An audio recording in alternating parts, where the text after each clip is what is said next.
Hello, everybody. Today is Wednesday, May 8th, and we are bringing you Block Digest number 175 at block height 575,151. What's shaking? Yeah, what is cracking, man, on this dreary May day? Definitely some fear and misery out there. So intro is appropriate. How are you guys doing today? Janine and Nopar?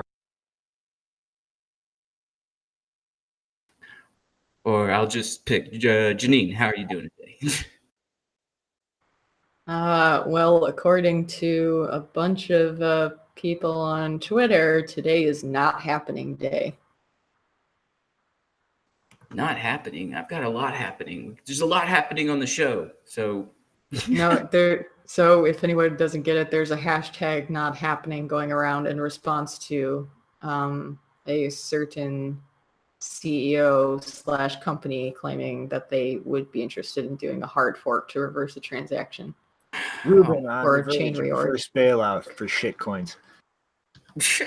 Yeah, that has been something where I've been prepping for this show, and every now and again I catch back up with Twitter, and I can hardly believe how much that thing's moving forward. So yeah, there's a lot to talk about there too. But Nopar, how are you doing today, man?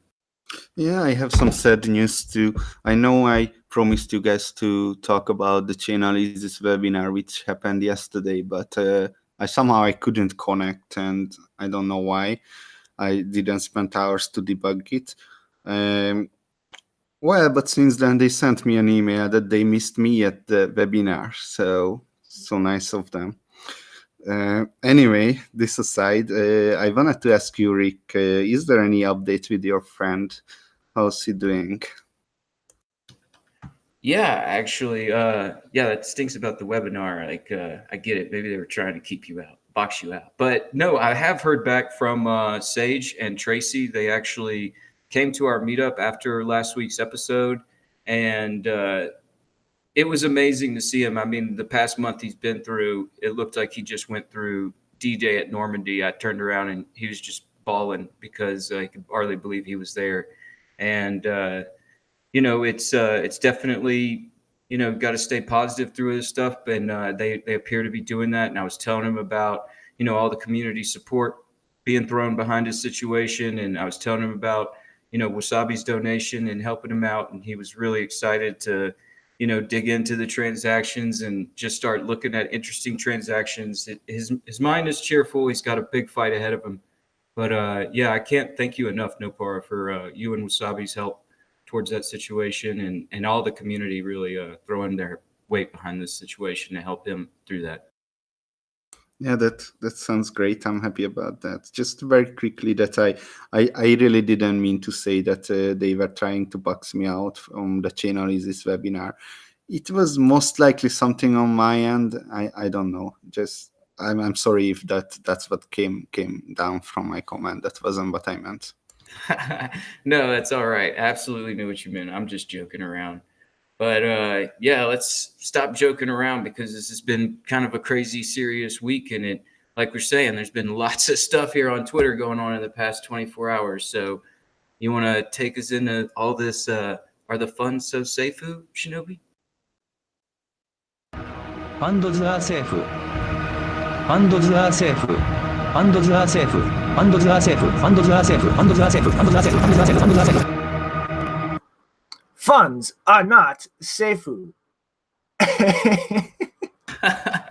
Yeah, not so much.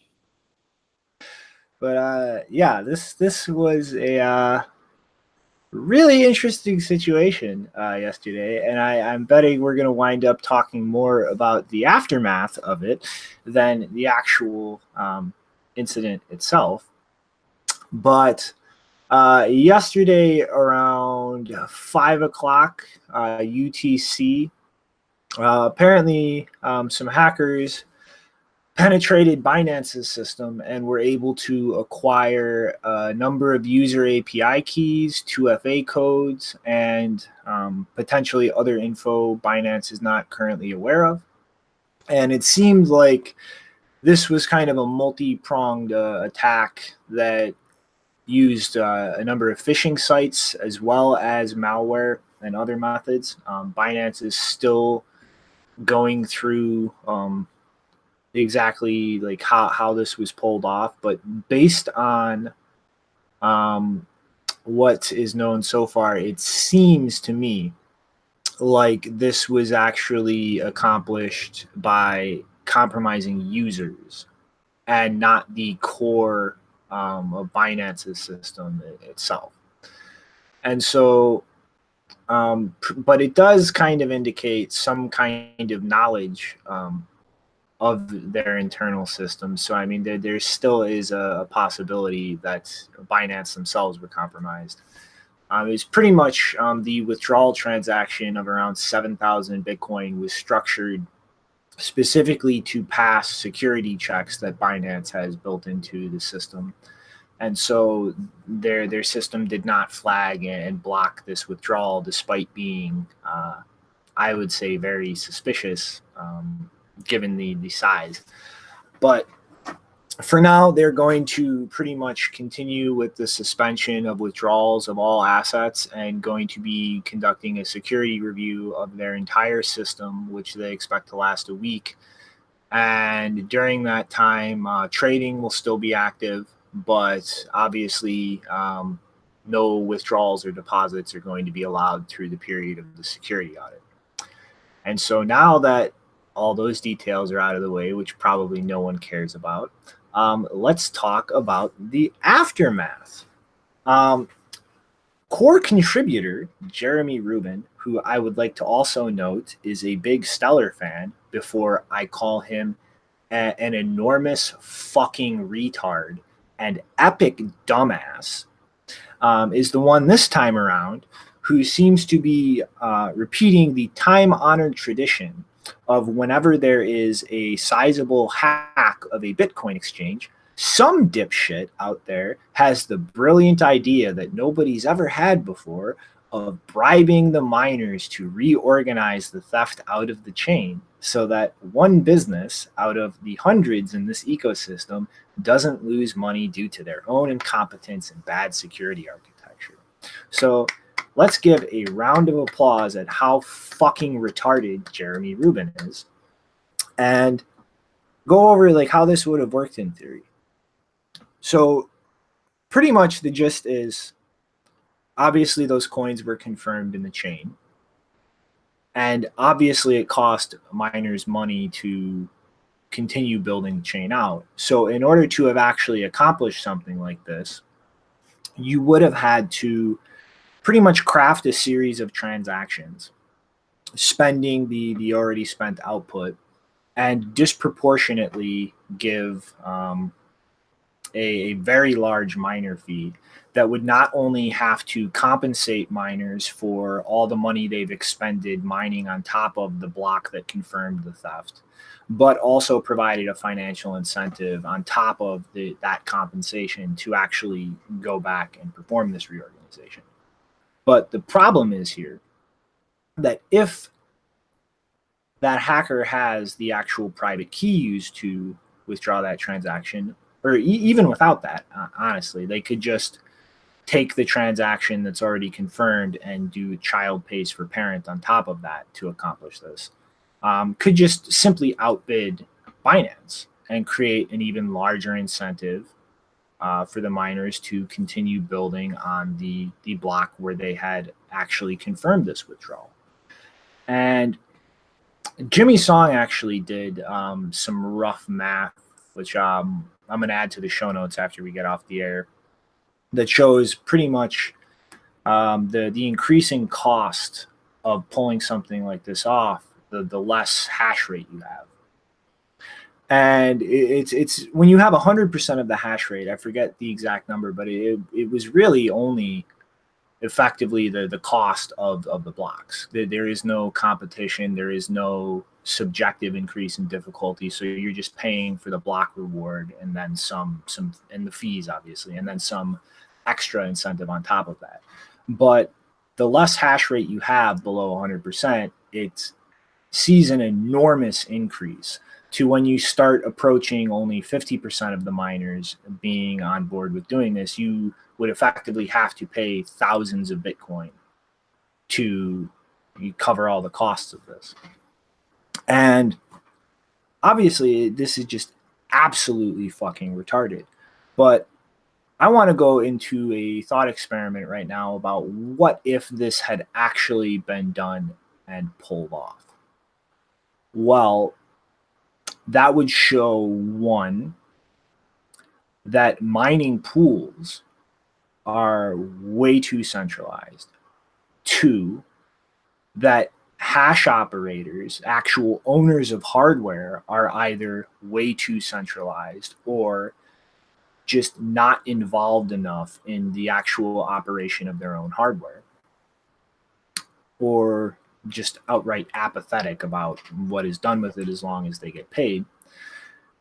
And three, would have set a precedent that, in my opinion, could just indicate that Bitcoin is fatally flawed. Because if this had actually been done, it would have effectively laid the groundwork for coordination of this type of thing amongst miners.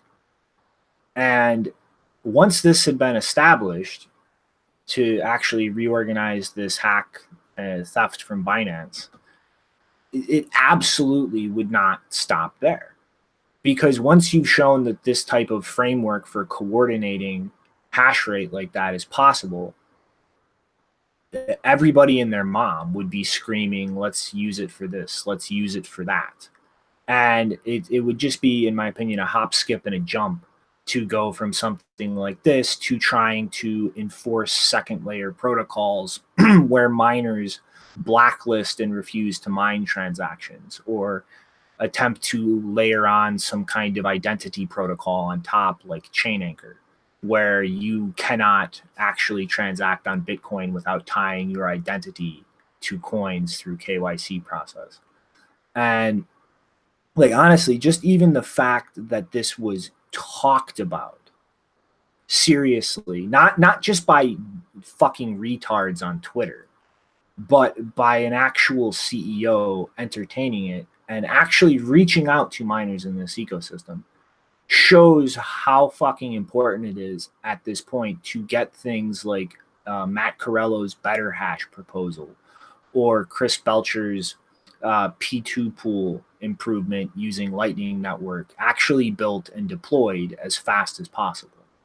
Because the fact that you could even contact enough people involved in the creation of block templates and transaction selection to even consider this is just absolutely unacceptable at this point. But, you know, on that note, I'm going to reiterate the point I made over and over on Twitter yesterday.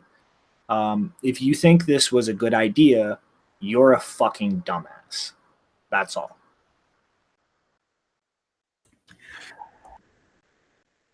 Go for it, Nopara. Okay. So, you see, I don't want to blame CZ, but, you know, it all comes down to discipline, because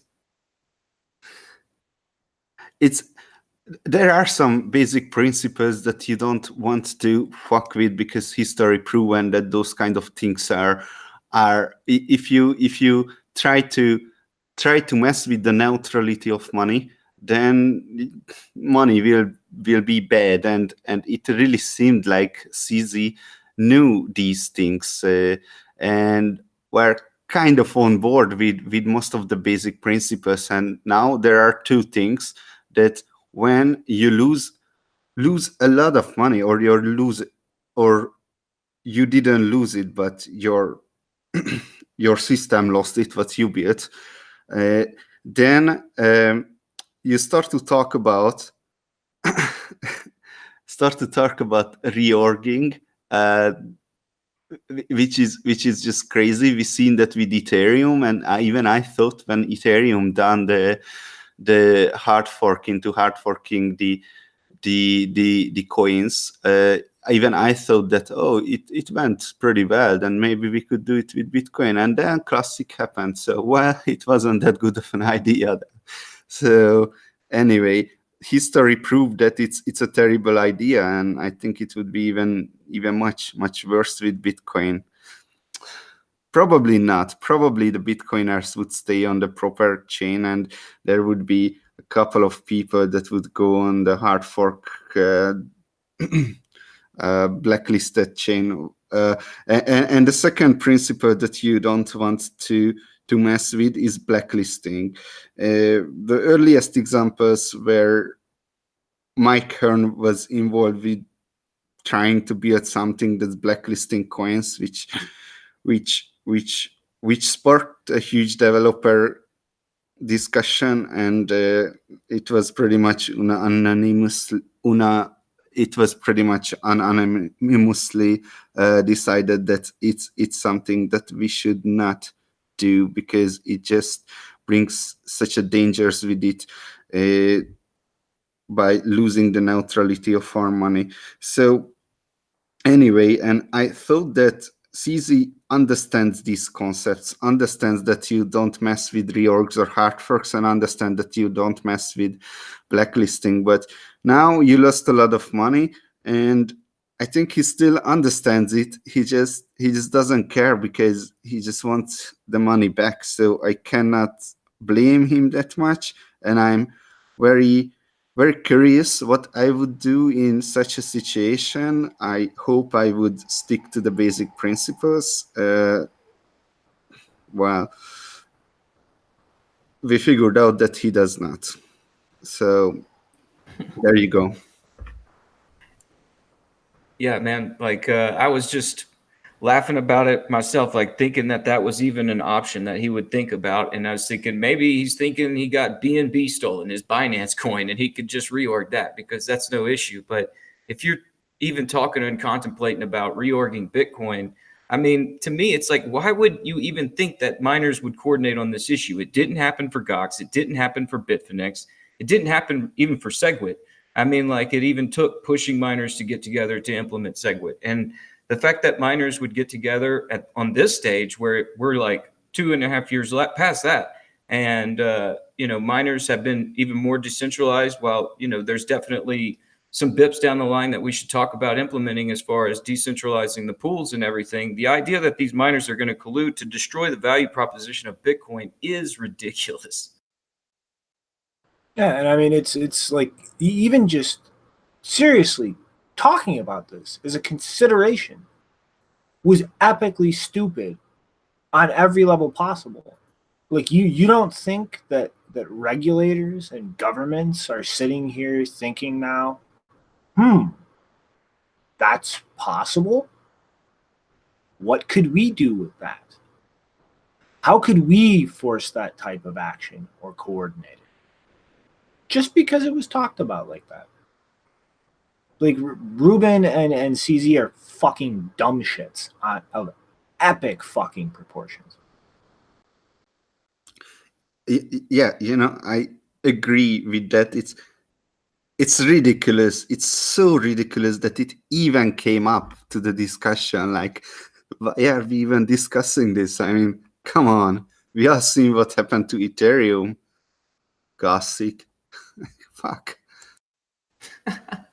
I know, man. I mean, like, I'm digging through this now, and even like seeing Vitalik kind of argue back and forth about what they did and how this could be maybe achieved possibly through theory. But yeah, just talking about it, it does bring up this attack vector where, we got authorities always looking for ways to try and, destroy Bitcoin's value propositions. And, the ability for that chain tip to always remain true and valid towards from the genesis all the way to where it is a huge value proposition in Bitcoin. And that's something we shouldn't just take lightly and actually say like, oh yeah, this is something okay to discuss. I mean, yeah, putting it in this light. And, you know, I thought CZ was pretty smart earlier with Binance just because they were doing such big moves. But this kind of discussion point, I don't know, maybe he's just like, you know, they started the Binance coin and now there's like different value propositions lined up in his head. And he just wasn't thinking that clearly, because for sure that's a terrible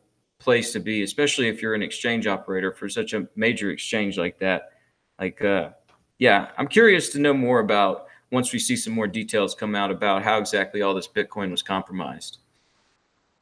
Yeah, and did you guys already mention that? I mean, from an economic standpoint, it wouldn't make sense at all to try and reverse the transaction, because within a few hours after the hack happened, the amount of Bitcoin that had been mined, or I don't know if it was the value of the Bitcoin that had been mined or the total cost of just, you know, mining operations, that was already worth more than the amount that had been lost in the hack. So it made no economic sense for miners to even consider that. Yeah, I think really the bigger aspect is just the chaos it would have caused for the entire ecosystem. Like, think about how much economic activity happened in those blocks, how many deposits to other exchanges that had already been traded off with fiat changing hands. Think about how many over-the-counter trades happened in all of those blocks. And you roll them back, and now all of those are open to double spending. Can you guarantee that other miners aren't gonna mine those double spends if they pay more in fees? Like, are you sure that you're not gonna have a pool set up lickety split to mine things like that within the reorg chain, because that fucking double spend is gonna pay them more? Then what? Like, do we like canonicalize everything that's being reorged and then start reorging that when other miners mine double spends out of all those transactions instead? Like, do we just sit here and go through a constant reorg war over all of that until things get set out right? Like, that's insane.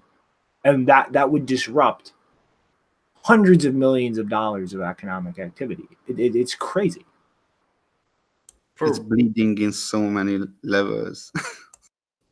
Yeah, and I mean, like what we're talking about here, I mean, I don't even think that's much Bitcoin whenever you talk about the level of volume that Binance handles and the amount of revenues that they make off of fees. I mean, surely this is something that, I mean, I've even seen CZ talk about, like, this is something that's not going to be put onto the customers to where they're going to have haircuts, that they're going to, you know, take over this, they're going to eat this, this cost. But yeah, I mean, it doesn't seem like that much money. I mean, it does seem like maybe this was all, I don't know, you know, maybe this was all put together as a way to try and open up this discussion and try and discuss this. But I still, that seems pretty stupid on CZ's part. This, yeah, this just doesn't look good for the whole infrastructure right now. Yeah, they made $500 million in profit last year. Like, if they're still at that same profitability this year, this would take them a month or two to pay off. If they don't have the profits just sitting around from last year because they didn't spend it all on fucking yachts and mansions to just pay it off immediately. No, I think that was the Binance coin appreciation in price, and then they kind of lost it all because of the altcoin winter. No, the numbers I'm looking at in profit, their business made $500 million in 2018. Just off of operating the exchange. Doesn't it? No. Okay. All right, man. So looks like we've beaten around the corner on this. Let's dig into this other, the other ensuing result from a large loss of Bitcoin. What's going on with this Bitfinex crypto capital story? Yay! All right, I'm going to get through this as quick as possible because I am sick of talking about this.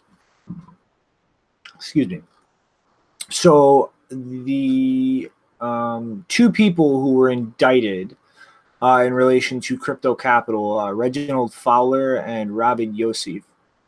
Reginald Fowler was detained and arrested and has had a large number of assets seized.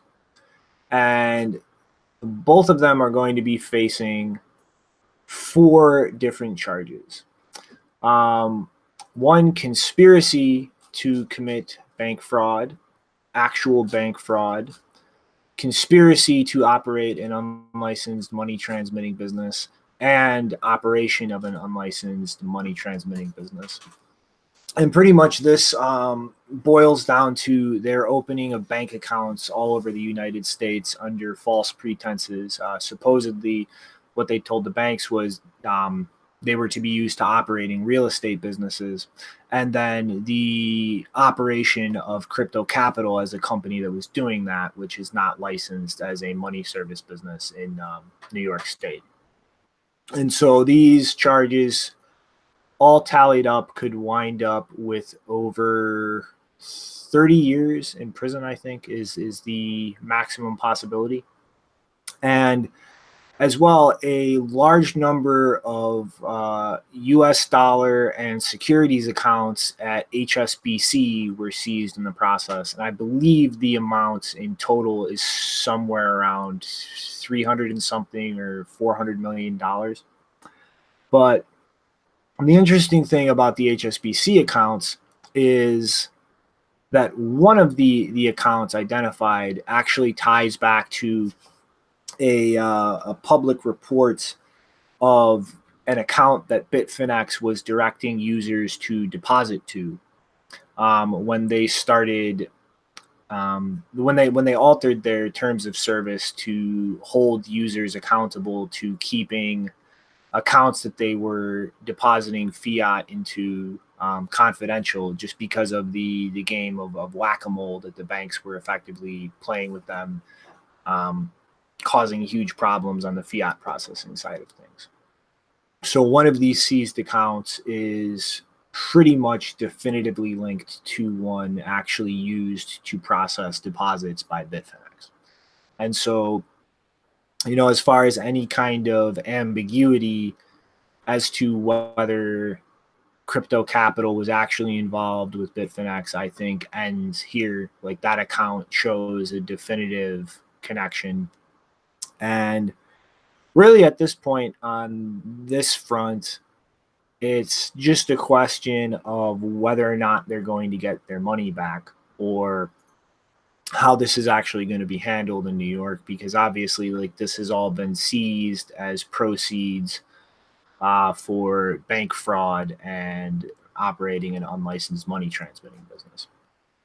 Now, in another development, on May 6th, as we said, a New York judge from the New York Supreme Court had a hearing based on the injunction that the New York Attorney General's office had filed against Bitfinex and Tether to prevent Bitfinex from taking any more in the line of credit they had open with Tether during the course of their investigation.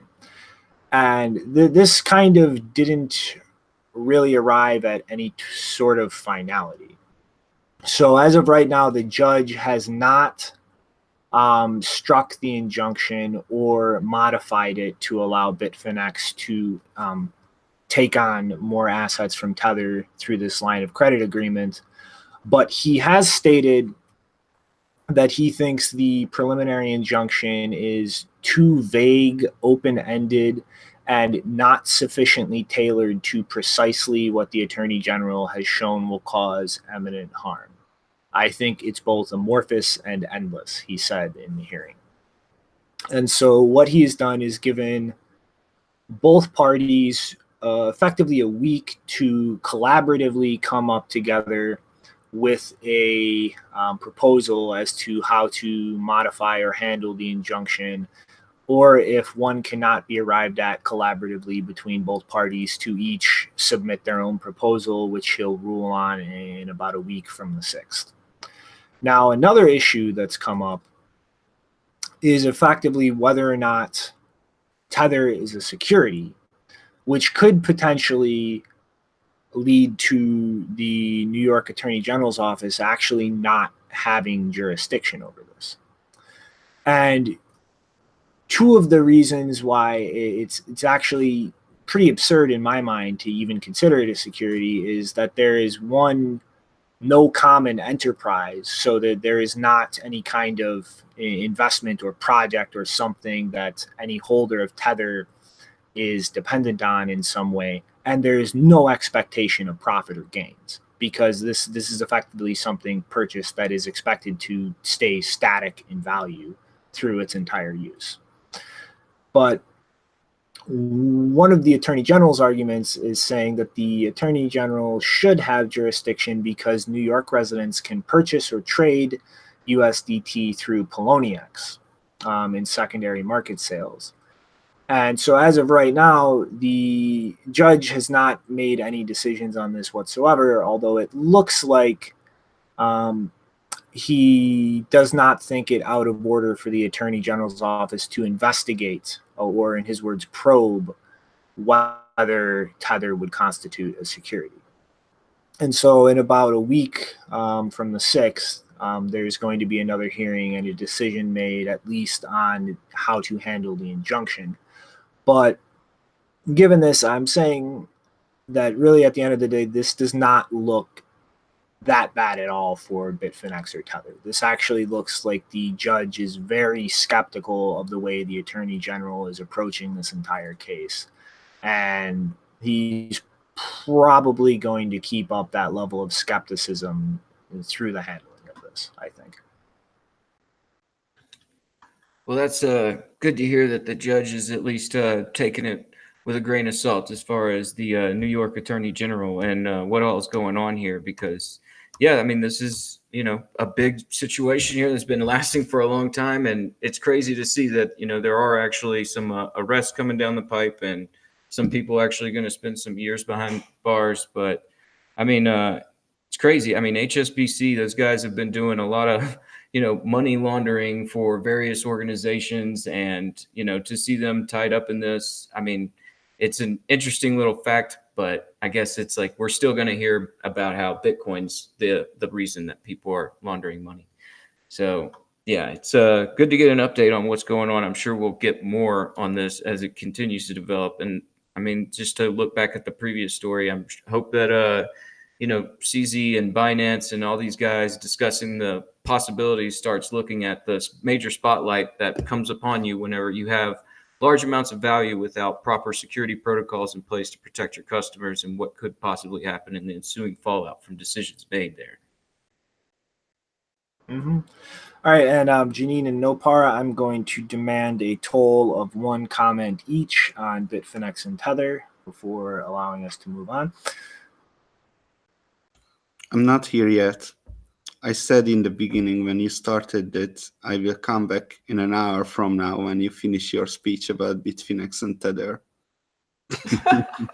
I'm sorry, that does not constitute a comment on Bitfinex or Tether. That was a comment on me. Oh, that's a pretty good joke. I like it. So what's your take, Janine?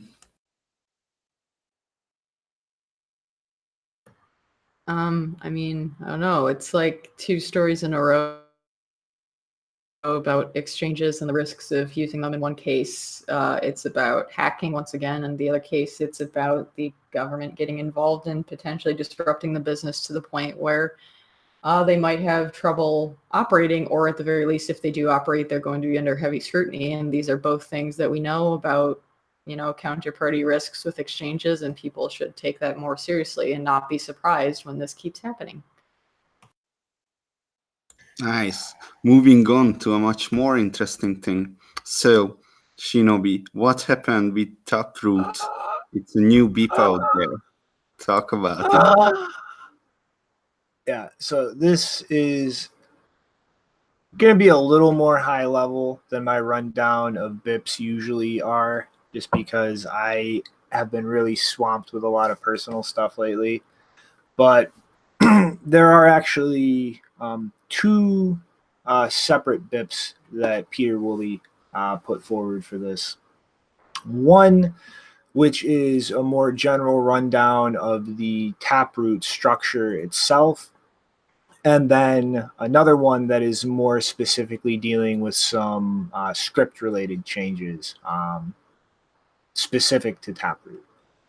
And so before going into this, part of the logic for how all this is structured is to kind of work with Schnorr and a lot of what that actually enables in future in a way that doesn't really muck up things that aren't finalized or are not going to be deployed in the near future. So what things are looking like now is that Schnorr is going to be deployed in tandem with Taproot, but without a lot of the more complex aspects of things that Schnorr enables. So like, for instance, signature aggregation, I do not think is going to be deployed as part of this. That's something that's going to be worked on later. Although this Taproot proposal is being specifically structured to not interfere with signature aggregation and to be compatible with that in the future going forward. So to kind of dive into really the important aspects of this. Well, the first one is really the way that script is validated. So there's pretty much an order of operations that's going to be established here, where it kind of runs down a checklist on the stack. And first of all, it's obviously going to check that something is a witness program with the correct version and do the stack operations. And then depending on what's left on the script stack, if there's only one thing left after the initial operations, then it's obviously a public key spend. And so it's simply going to check the key, the signature, and then pass. So that's the first thing that's checked. The second thing is if there are multiple elements involved, it's going to be interpreted as spending a script path. And so it's going to actually run down through all of the checks, including the Merkle commitment, size constraints, and go through and evaluate that, and then ensure that the script actually ties into the main public key through key tweaking properly. And so kind of just setting up that order of operations. And as well, based on what I've seen so far, the internals of Taproot is really only going to be compatible with Schnorr signatures, because there are some new constraints in validating signatures, enforcing 64 or 65 byte size, depending on which sig hash flags are actually flipped in a transaction.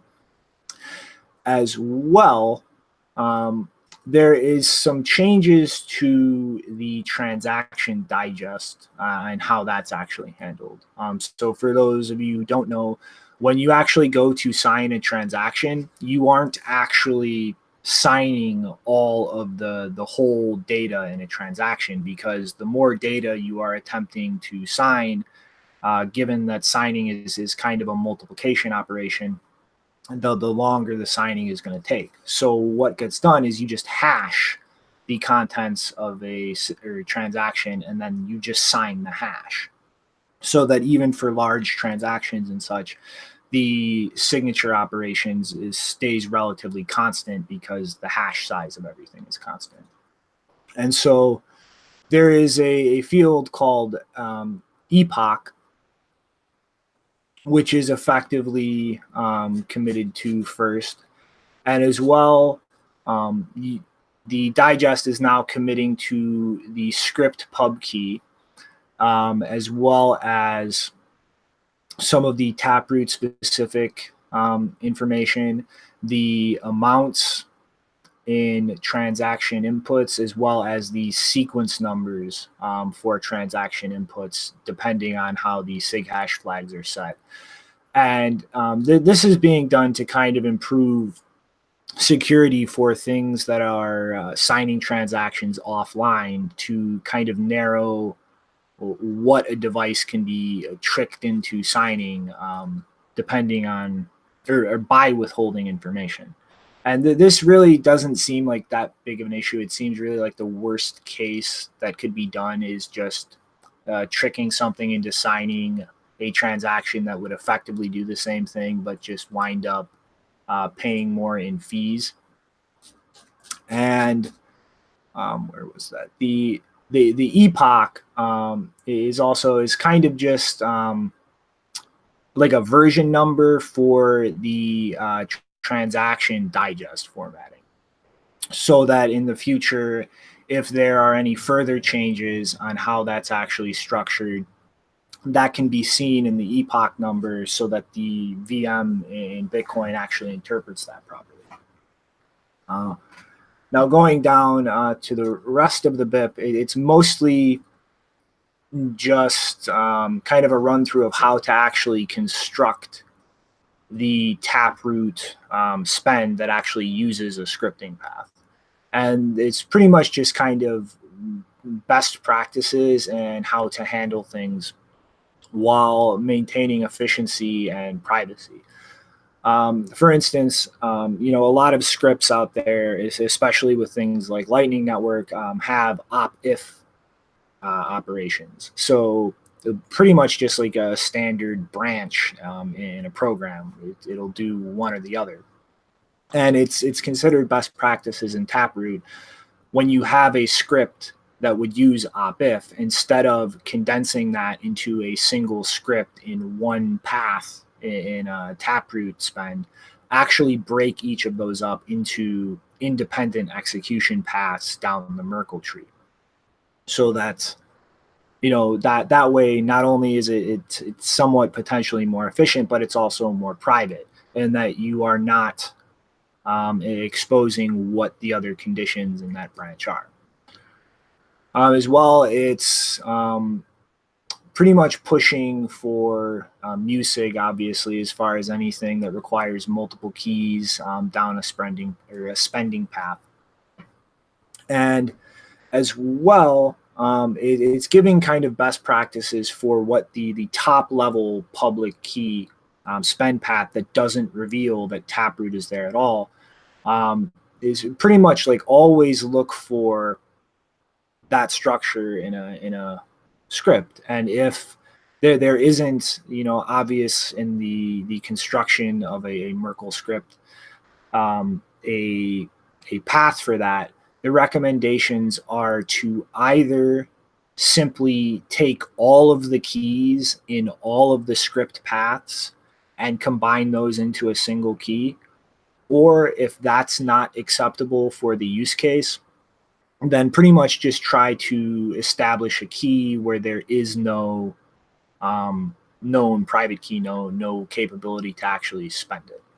And as well, there's some advice and actually how to balance the Merkle tree when you actually go structure where different spending conditions are in the path.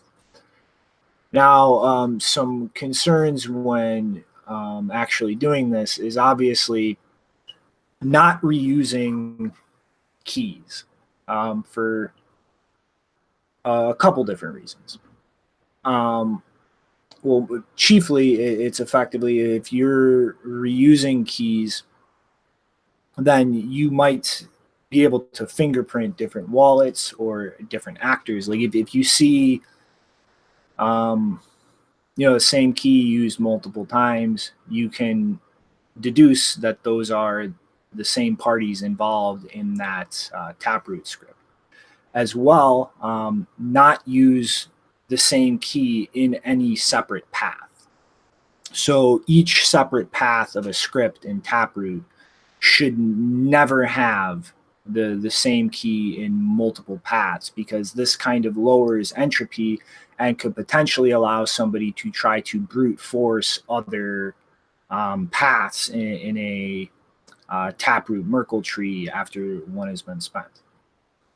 And obviously some other things that could help identify things is when you go to spend from the script path in Taproot, you're obviously revealing at least a minimum depth of the Merkle tree. So when you spend from a path, you are guaranteeing to observers that that Merkle tree has at least that much depth, and that can be used to kind of deduce how many other potential spending conditions there were, which is also something, you know, that could be used for clustering or wallet fingerprinting in the analysis of things. Now, as far as the BIP that's actually dealing with the core script changes, the biggest part of this really is some changes to opcodes. So check multisig and check multisig verify are being disabled inside of Taproot branch scripts. So those are not going to be valid, and they'll effectively be interpreted. If there is one in there, it fails, it's invalid, and that transaction will be tossed out. As well, they're changing the op check sig and op check sig verify to operate with Schnorr signatures instead of ECDSA, and a new opcode is being added, check sig add, to deal with you know, the multi-sig combining keys aspect of things. And as well, there are some additional opcodes being defined as op success with different version numbers that will make a script unconditionally valid, no matter what comes after it, even if it's invalid.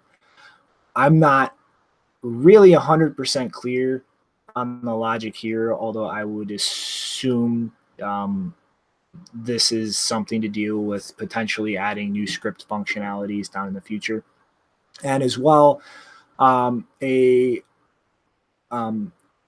malif, all caps, is kind of something instituted when SegWit was deployed on a policy level to create strict requirements for the input arguments for op if and op not if op codes when they're used to deal with script malleability, which effectively allows people to malleate the witness content of things and potentially lead to, you know, higher fees and things like that. And this is actually going to be consensus rule enforced now, but only within the confines of the scripts in the Merkle tree of Taproot.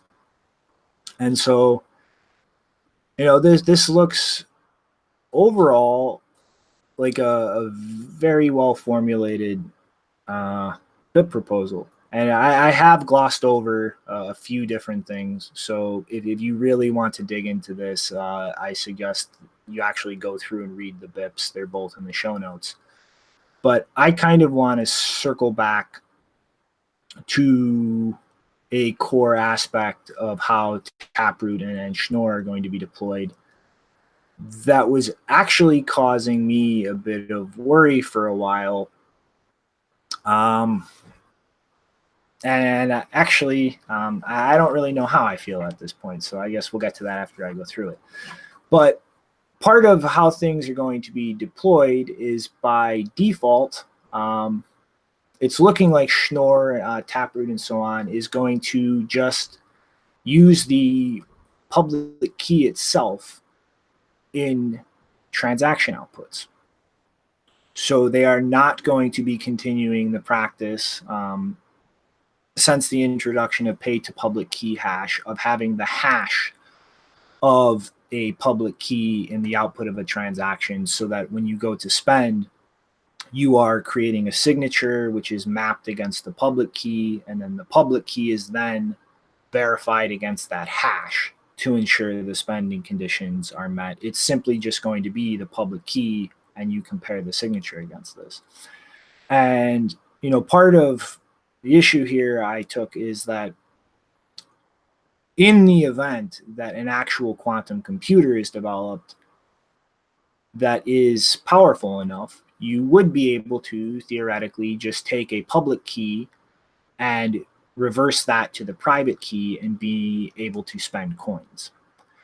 As part of the rationale while this is being done is it's more space efficient to just use the raw public key. I think it's something like 32 bytes or 33 bytes that is saved in not having to do the operation comparing the public key against the hash of it. And also that around 40% of coins are vulnerable to this type of attack based on some analysis that Peter Woolley did. And it's a lot of people's opinion that that's enough broken that it doesn't really matter. That if something were to allow a quantum computer to pop out of nowhere, everything is fucked anyway.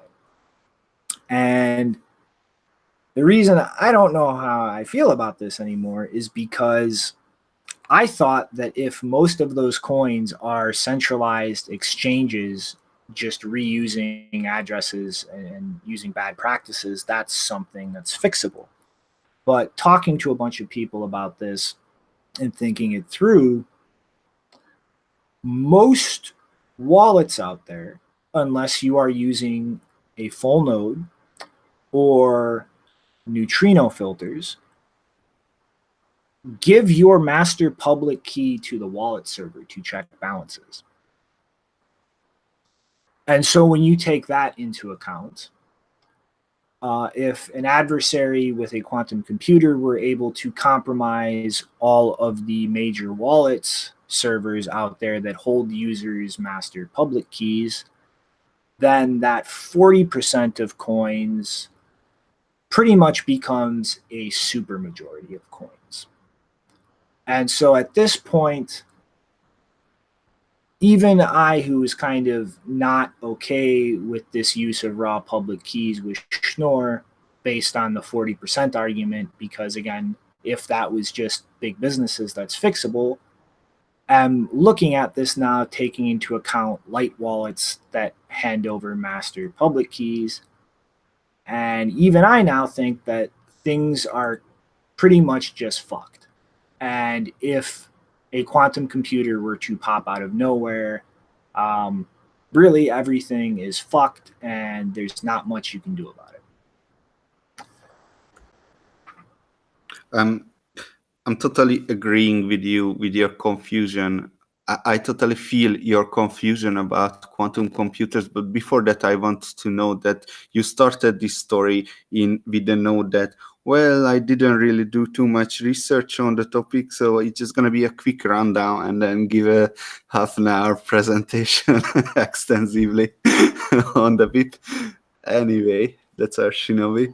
So I feel the same way about quantum computers because I've done my research on it and it didn't look good, but of course it's not my expertise, so I can miss things. Because I was gonna figure out why confidential transactions cannot come to Bitcoin. It's because of quantum computers mostly. Well, at the time, no one talked about inflation stuff, so that didn't occur to me. But anyway, that's when I done my quantum computer research, and I put in. It's like projected that with the way that it is evolving, the first quantum computers those will be able to break the all these algorithms. Those are depending on the something hardness of some assumption that Bitcoin is using everywhere. Discrete logarithm. Yeah, discrete logarithm, of course. So that would be around 2027, 2025. The first ones, those are starting to pop up. And then I don't know how long it would take consumer adoption when the anonymity set of quantum computer users become big enough. So hackers would be much more comfortable to steal stuff from the Bitcoin blockchain. So anyway, I done my research, but people said the Benedict Burns cryptographer from Boston and Peter Williams, some people don't seem to be worried about quantum computers, and the reasons that I'm getting is that, Well, because we don't really know what we can and cannot do with quantum computers. So now I'm like, well, they are the experts, so they must know better than me. Just don't have time to explain me properly. So yeah, I'm just as confused about quantum computers as you are. Well, I mean, yeah, I feel like we're just going to talk about this now instead of the actual BIP. But I feel like, there's, again, like I'm not an expert either. And there are a lot of arguments for why they're not even possible to build, let alone just not being good enough to do things like break this type of cryptography. And yeah, that's very possible and potentially even likely the case.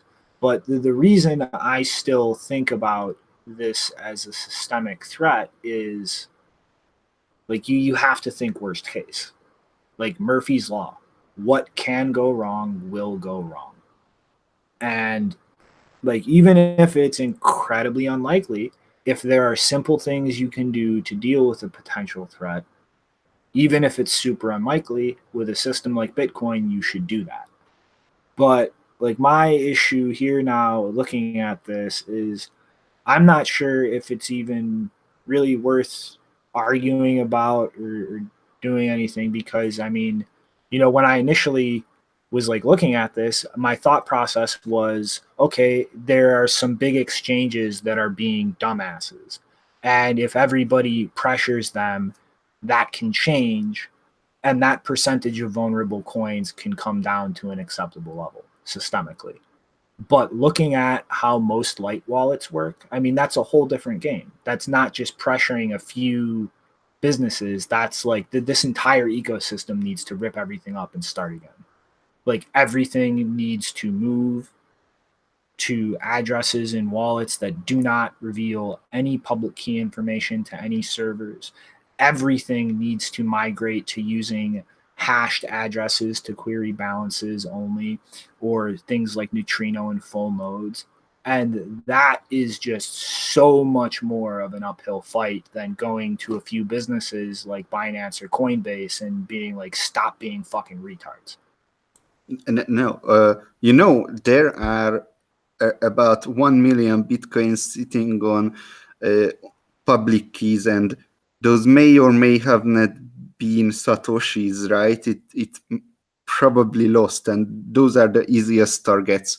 Those will be stolen first, and then go to the market and crush it. So that's the very first thing that would happen if something happens. Back then, Taimos proposed, let's hard fork out Satoshi's coins, but that was very unpopular. But this was his reasoning that, if quantum computers ever become really a thing, then this is going to be the first thing to be stolen, and this will have a really destructive effect. Anyway, we are going to talk about quantum computers, but let's get back to the BIP. Let's just give a summary. Is that a good just an example? Is this a good example that this Taproot BIP, if you give me a Bitcoin address and I construct a transaction that either you can spend it or someone who knows my birthday can spend it? So you see there are two conditions there, and if you spend it, then my birthday won't be exposed and no one know that, hey, there was that other condition. Is that the essence of this BIP? Is that correct? Yep. And actually, I just realized one thing I forgot actually to go over. I was going to mention this when I mentioned the Epoch use case for the hash digest, but there's also in the Merkle tree with different spending paths, there are leaf versions. So that kind of like how SegWit has witness versions, like, we have version 0 now, and if we move to Schnorr, Like those transactions will have a witness version of 1 and enforce new things. Each path in a Taproot tree has its own leaf version too, so that just within the confines of Taproot trees, we can have different versions to enforce different things as well, soft forked in down the line. And so each of those, you know what I mean? So like we're going to have different versions of witness scripts just for spending normally. There can also be different version of Taproot scripts within the Taproot tree. Yes, that's nice. Mm-hmm. Yeah, one of my big question was, and I asked it on Stack Overflow, and Peter Willie replied, but I'm not quite sure he was right, that can normal Bitcoin wallets just spend to these Taproot addresses, let's call it them, and they should be able to, in theory, because it's just another witness version. But I'm not sure the current implementations are built that way, but I really hope. Spend to, well, obviously spend from, you need support for it, but spend to. No. I meant spend to, right? That's what we had problems with spending to batch32 addresses.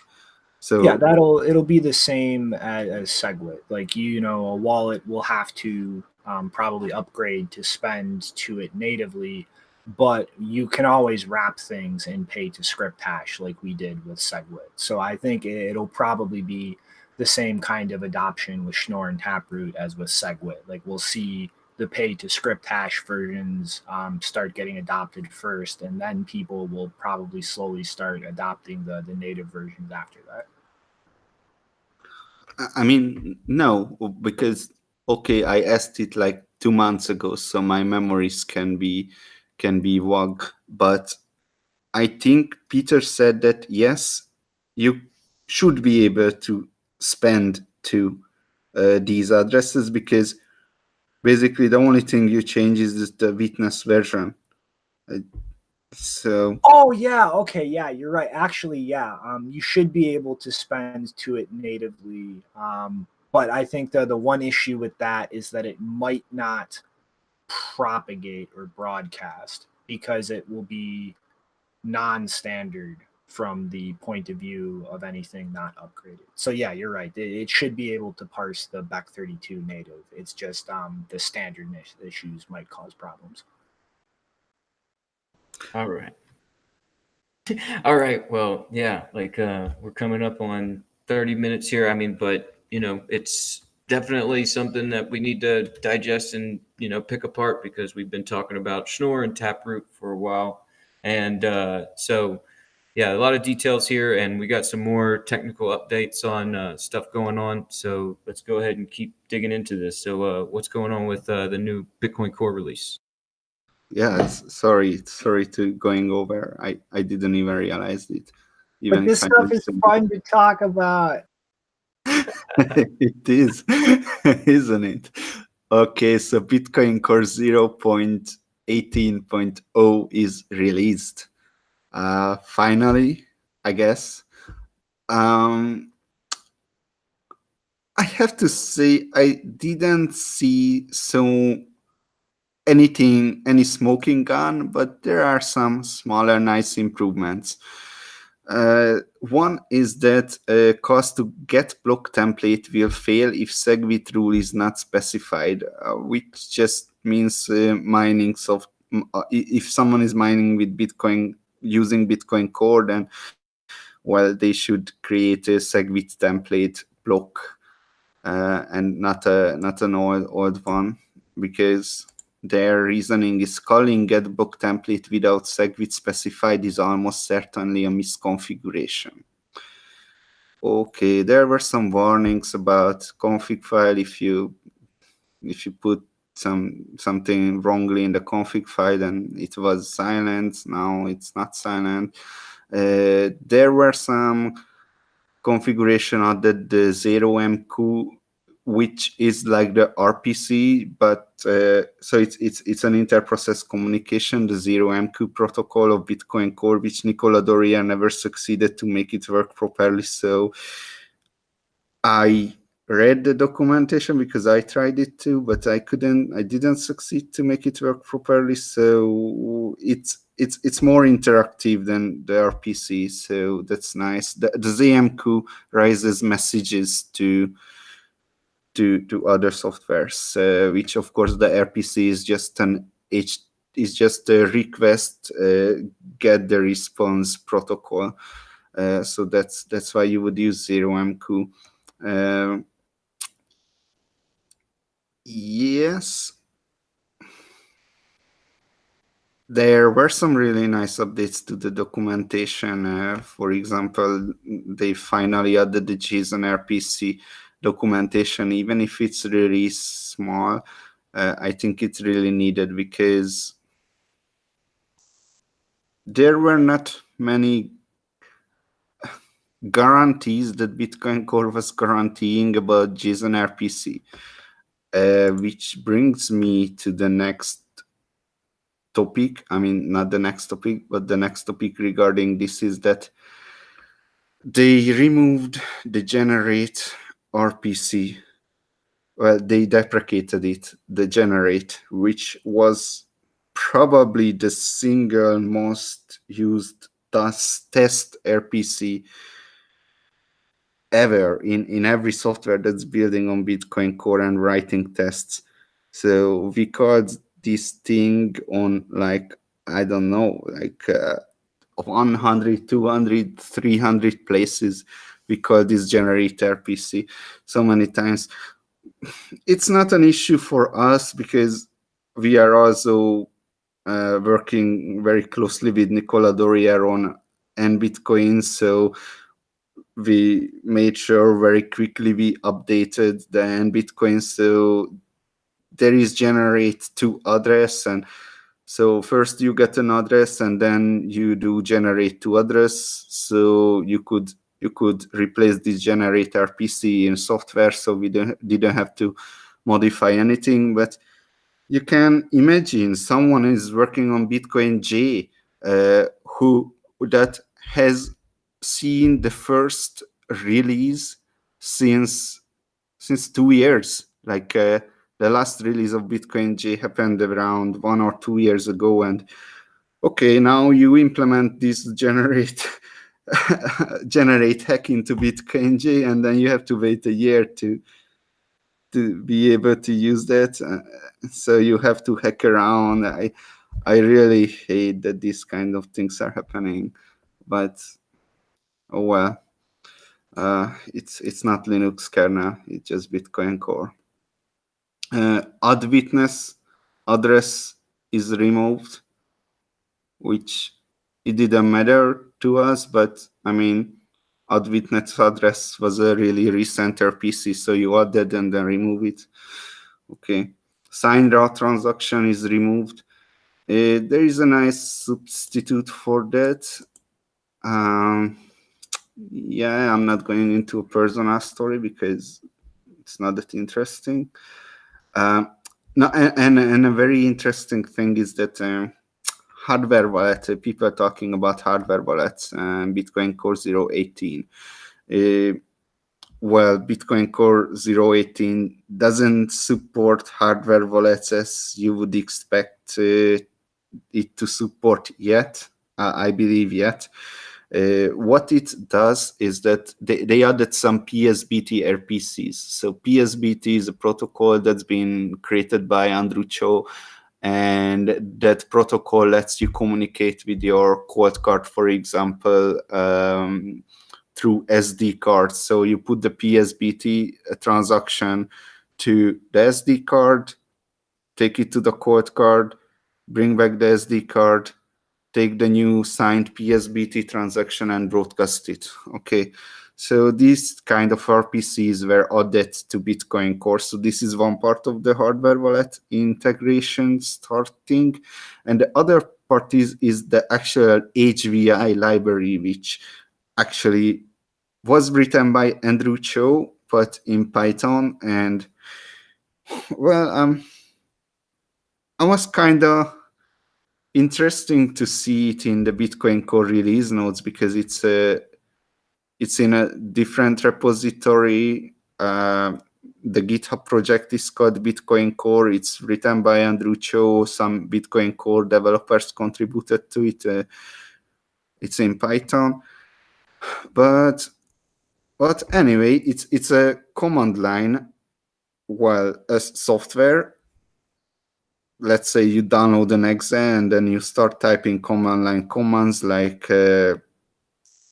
get xpub from the hardware wallet, or enumerate all the hardware wallets that you have on your USB, or what, send them a transaction for signing, and then you get back the signed transaction so you can broadcast it.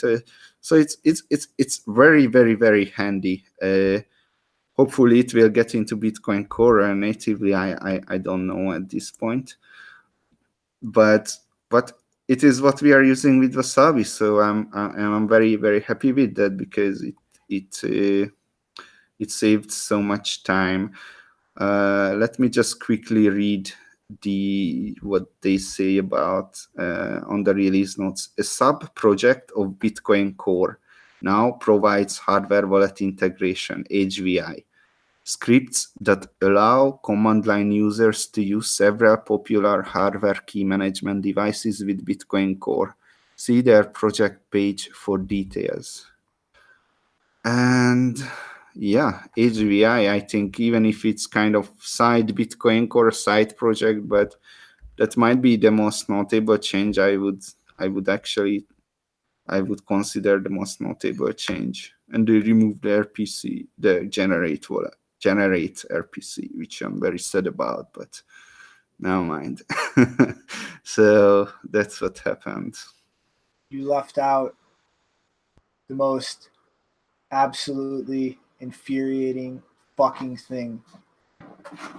They are moving all the fucking data directories into /var and tightly integrating everything with systemd services, where those settings will now start overriding the configuration file.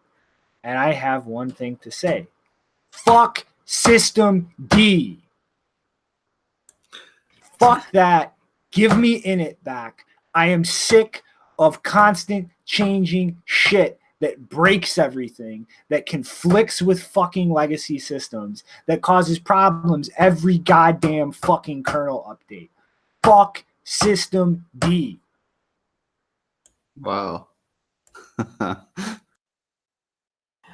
Okay, so I saw that I didn't want to talk about because I was actually tried to, not now, but like a year ago when we set up the Wasabi coordinator, I tried to use the service, the service, but it just didn't work, and I don't know why. I couldn't figure out. So I just run it from the daemon, and it never crashed since then. So well, whatever. But I hope they made it easier now. I don't know. Fuck systemd. I want init back. Well, this is where, the slow updates of Bitcoin Core, I mean, that's something that I think is starting to become a good practice where, we've seen updates come through and some vulnerabilities exposed a little bit later. So taper your updates, and yeah, I mean, you don't have to update right now. No, it's too fast. Bitcoin Core is progressing way too fast. It's like, okay, they are not. They are very careful, except breaking the user space. And it doesn't seem to be getting better. I don't know. I've been complaining about this all the time, but I guess not anymore. Just get used to it. You have to work with what you get. If they break or take out something and silently fails my software, I have to be very careful of updating Bitcoin Core. I don't know. Fuck systemd. Yeah. Well, I mean, I literally have a sticker for that. Fuck System D. It's in Yeah. my sticker collection. I know Shinobi's going to go make one right now. He loves his stickers too. But yeah, I mean, I think that's just starting to become a trend with Bitcoin Core is people are, sticking to what they're comfortable with and, they think is safe and secure and, what it's coming down the line. Yeah, it's bleeding edge and, it should be taken with precaution. Alrighty. Time to jump forward. Let's do it, man. We got one more technical update here. What's going on? Alrighty. So pretty cool. ABCore. Larry from Green Addresses, Android node software that wraps around Bitcoin D, put out a new version. And there's two cool new things. Firstly, the most cool thing is they now have listening over Tor version 2 set up by default. So you can now pair your ABCore to Green Wallet and use your own full node on your own phone with a mobile wallet. So when Dojo finally hits the fucking bricks, we now have two full node software out there that allows seamless pairing with a light wallets over Tor. And the second piece of cool news is ABCore now supports Liquid. So when Green Wallet finally gets around to implementing full Liquid support, you will be able to do the exact same thing and have your Liquid wallet on your phone hooked up to your own Liquid full node. And the beauty of it is until adoption really picks up and exchanges start building out all of their infrastructure to plug it into their user interfaces and their systems and everything, you can actually run an unpruned Liquid node on your phone, which I'm doing right now. So that is pretty fucking awesome. And hopefully, when Dojo is out, you have this now. We'll see a lot more pieces of software actually working to support this kind of full node pairing over Tor so that it gets rid of most of the friction and the pain in the ass and network troubleshooting that actually stops people who want to from hooking their light wallets up to their own node. Woohoo! All right, man. Yeah, this looks interesting. It'll be good to maybe see some people start to spin up some more Liquid nodes. I saw some story recently about people just like shocked by the level of traffic on Liquid, and that it's not up to par with Lightning, I suppose, or something like that. But these developments roll out slowly, and it's things like this that'll get people to actually start doing something different. Yeah, well, I mean, it's Liquid. Like I saw the block, which is at this point getting worse than fucking Coinbase. Oh no! Or I mean, not Coinbase, CoinDesk. Write an article about Liquid use being low. Well, yeah, because all of the exchanges have to integrate it into their back end systems to handle things, tie that into all of their user facing systems so that users can access it. And if we haven't learned already over the last 2 years with SegWit, tinkering with the systems involved in trading hundreds of millions of dollars of digital assets every day is not something that happens lickety split. And also something else that they said in there, which was absolutely retarded, is that the Liquid was for storing your coins. Newsflash, idiots! It's for traders to use to trade. So let's give an applause for a new media company in this space that seems to be desperately trying to be a bigger rag than things like Cointelegraph and CoinDesk.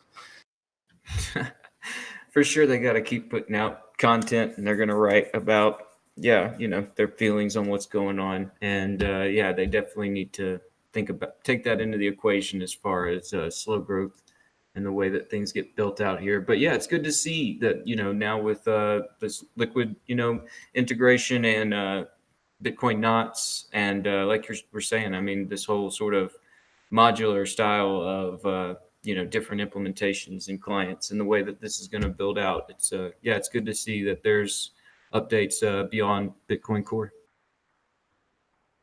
They're gonna have to try pretty hard to be worse than CoinDesk or Cointelegraph. All right. Yeah, they got a ways to go. Wanna move on to David Chaum, or you have What? any more comments? What? Fuck that stupid idiot. Oh no, don't do that. Yeah, everybody from the old ways, they eventually make a folly. So what is going on with David Chaumian and his new cryptocurrency? So first of all, who's David Chaum? Because he didn't contribute to the Bitcoin space yet, but well, maybe just a matter of time. I don't know. So there were Chaumian mixers, Chaumian eCash, Chaumian blind signatures, Chaumian CoinJoin, and Elixir altcoin.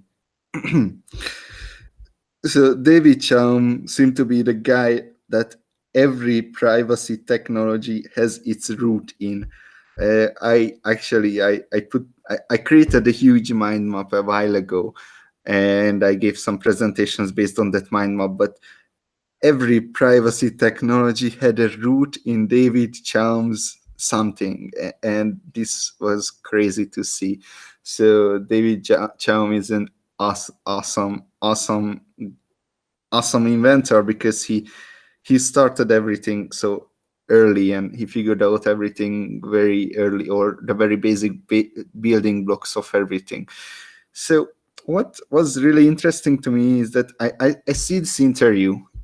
He speaks really slow, yet while rewatching this interview, as I rewatched this interview, I stopped after every sentence of him, and I got a totally different impression than how I watched it in the first time. So it was really interesting. My first impression was I just watched it. I wasn't really paying attention, whatever. And I was like, oh shit, this guy is a jerk. He wants to try to sound like a nice grandpa, but he's full of himself and shitting on Monero and other projects. He's just a jerk. But then next I rewatched it, and my impression changed to he's actually a nice grandpa. He just have some trouble communicating his complex thoughts to the audience. So I found that really interesting. And he didn't talk about Elixir in this interview, even he was asked about it. So that was something. The interviewer was Vampire Vlad of Wallachia. He interviewed me previously, and he's a wonderful guy. He's so well-meaning and everything. And you could see that while he was sitting next to David Chaum, he was very, very excited about, like, I don't know, like someone is talking to Brad Pitt or something like that. It was interesting to see. Okay. He started out talking about Chaum, and he said this: last week I mixed my bitcoins and it uses Chaumian CoinJoin. And Chaum started to laugh at that, and I started to laugh at that too, because when I coined the term Chaumian CoinJoin, I didn't even know if this guy was alive or something. So I didn't know anything about him. All I saw that Maxwell said on the CoinJoin article that, oh yeah, we could do CoinJoin with Xiaomi and blind signatures, and this and this and this is how. Okay, then I start to call it in the Zero Link paper. I started to call it Xiaomi and CoinJoin, and I really didn't know anything about Chaum at that time. So that was interesting. Anyway. There were some random wisdoms I want to highlight from his interview, and that's about it. Scream if you want to discuss something, or don't if you don't. if you are in a field early, you might achieve the easy things. This is what he was talking about a lot, that he was basically the very first person who started to think about these problems, so he achieved the easy things. Most of the people who are in key positions in the blockchain space are very different from your normal, typical business person. They are motivated by a belief in the ethos, and that's something you don't find in the industry elsewhere. So I found it interesting too. He talked about Zuckerberg too. Zuckerberg was trying to fool all those young users for joining. He was talking about this when he talked about some Zuckerberg blog post. I couldn't actually figure out what was that. I probably seen that before. And Zuckerberg was trying to sound like, because they implement end-to-end encryption, that your communication is safe, but Zuckerberg is keeping the metadata, so even if you have end-to-end encryption, Facebook still knows that who you are talking with, and when you are talking with, and how many characters you are talking with. They just don't know the content, but there is a bunch of metadata that's actually Facebook's. So that was interesting there too. While end-to-end encryption, we just put it on the I noticed we do it in the Bitcoin space a lot, that with Tor, hey, do you have Tor? Okay, then you are private. Do you don't have Tor? Okay, then you are not private. It's very similar to end-to-end encryption. It's preferable to have, oh, by the way, Tor has end-to-end encryption. So, well, anyway. Ding. I just invented a cryptographic protocol in my head, and I'm using that loosely. You know how you fuck with Facebook so that they can't try to statistically analyze things based on character content? Just send one word at a time and pad the end of every word to some length that will let you use the longest word you're going to have, and just pad it with bullshit. I have an even better idea. You should just become friends with everyone on Facebook and talk to them all constantly. Who was that guy who was friends with everyone on Facebook early on? You remember? I think you're thinking of Tom from MySpace. Tom from, oh yeah, that's MySpace, sorry. Facebook, MySpace, same thing, same destiny. Okay, next. The older generation didn't grow up in an environment where there was a possibility to have no privacy, but younger people grow up in an era where people are trying to make money out of their information. There is no middle ground. You have to choose which way you want to go. Are you going to we are here at Google and our AI is going to make your life easier? Or are you going to go the way that the pioneers of internet went in the first place? And he started to talk about many revolutionary things here, like democracy and kind of good things like, yeah, privacy. That's what the pioneers of in internet wanted. And he continued, make no mistake, there is no middle ground.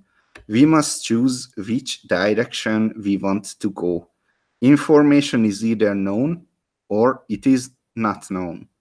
There is no, I will decide later, or maybe I can take it back to the store and get a different color, and give some examples that information behaves differently, which I have to be honest, I didn't think about that before. That, yeah, if you expose your information, then you can't just come back. Or if a company gets hacked, then yeah, it's the same principle. If Binance gets hacked, and maybe it's not only your money that got hacked, but also all your personal information and ID and all the know your customer shit that you put into Binance, and well, there is no middle ground. Yeah. So you have nothing to hide. Random tangent.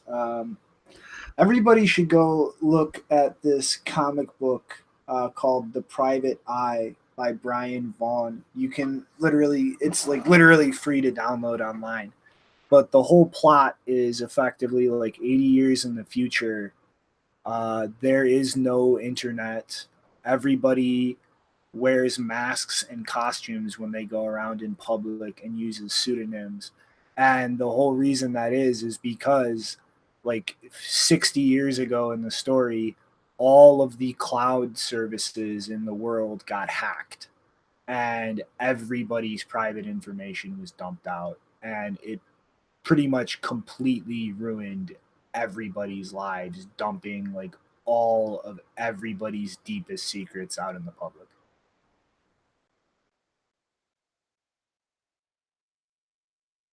Yeah, it doesn't sound like a good future. I mean, jeez. So, yeah, let's work to avoid that future.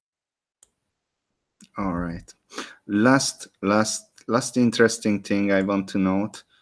I had some more notes, but I think I'm going to not talk about them because those were the ones I misunderstood at first, and it's possible that if I quote him, then you guys gonna misunderstand and don't see that he was actually well-meaning in that, and I won't even be able to. Enough of the matter. One last note. The more messages goes through our system, it's about Elixir. The more messages goes through our system, the better the privacy there is, because the more messages, the larger the anonymity set. And it was actually his pitch to Mark Zuckerberg. He was trying to move things forward, so trying to get companies, those already have messaging, and trying to get companies to get into to Elixir and use it, because the more messages there are, the more privacy they provide, and you can't really argue with that, you know. So yeah, pitching Zuckerberg. I tried it back then. I tried it. He never answered, but I tried it too. Yeah, fuck Elixir. Yeah.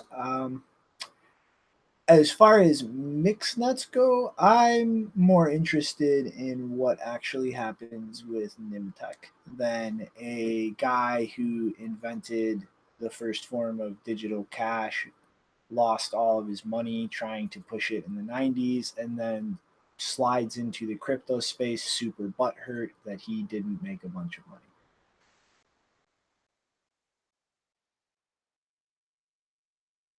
All right, man. I mean, yeah, I can't argue with that. I would love to. Well, you know, there's always going to be specialists in the field that are there first, and they've got some good ideas, and they're going to get them down, and they're going to be pivotal going forward in the future. But for sure, there's lots of room to make mistakes, waiting for the revolution to catch up. One thing I want to know, that Chaum did already so much that I want to give him the benefit of the doubt, and until I see or hear him say something really stupid, like pumping his altcoin, and I really see that it's an empty claim, I just don't want to go to that route. Not yet. You have to fill out an application to run a node and dox yourself and prove that you're an accomplished system administrator. Yeah, it's not like he has the full control. Maybe if he would have designed. Okay, never mind. I get your point.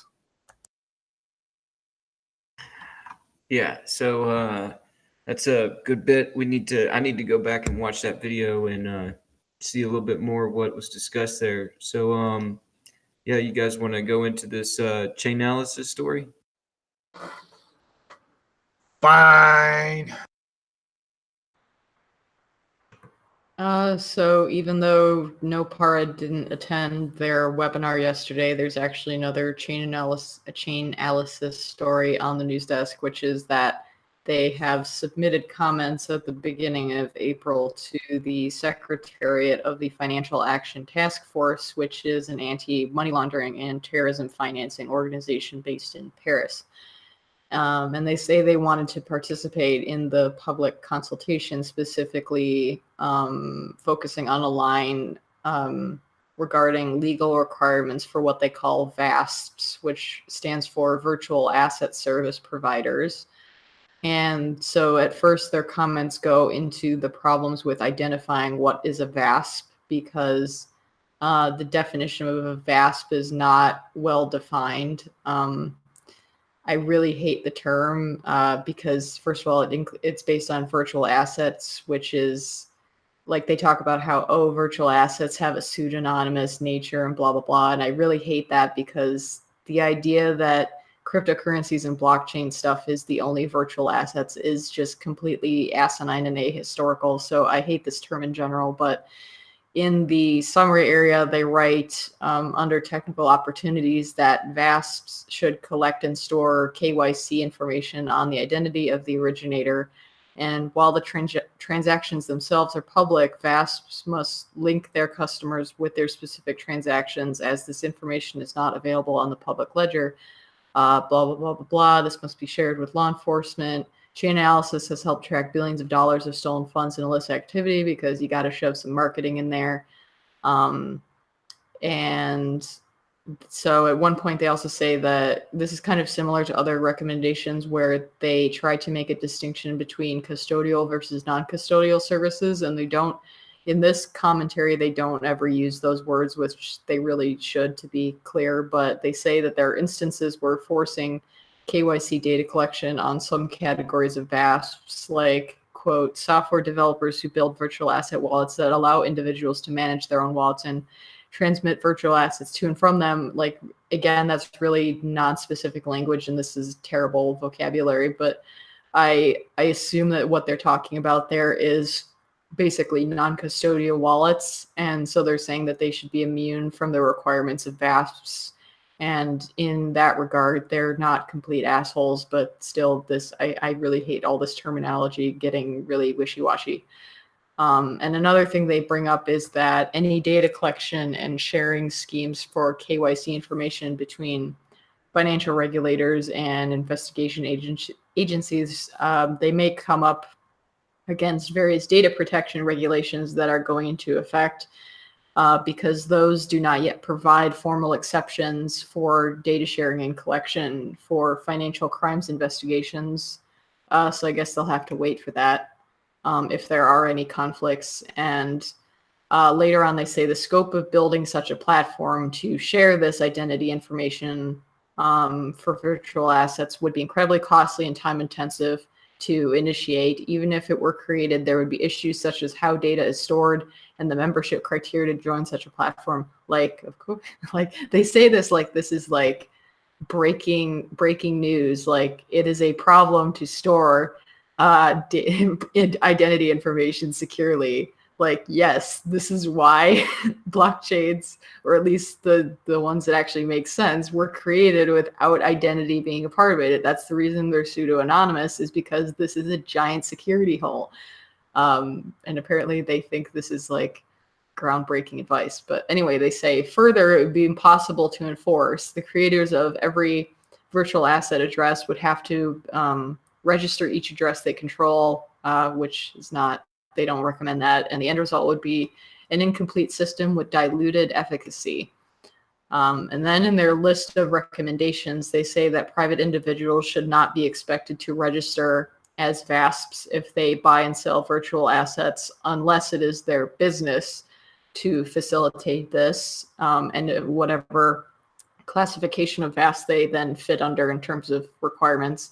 They also recommend that the USD euro threshold of $1,000 or euros is too low and onerous, especially when considering that the value of cryptocurrencies is volatile or currently volatile, and it could fluctuate in and out of being subject to those requirements, which would be hard to manage, especially for smaller businesses that maybe only have, small value customers coming in.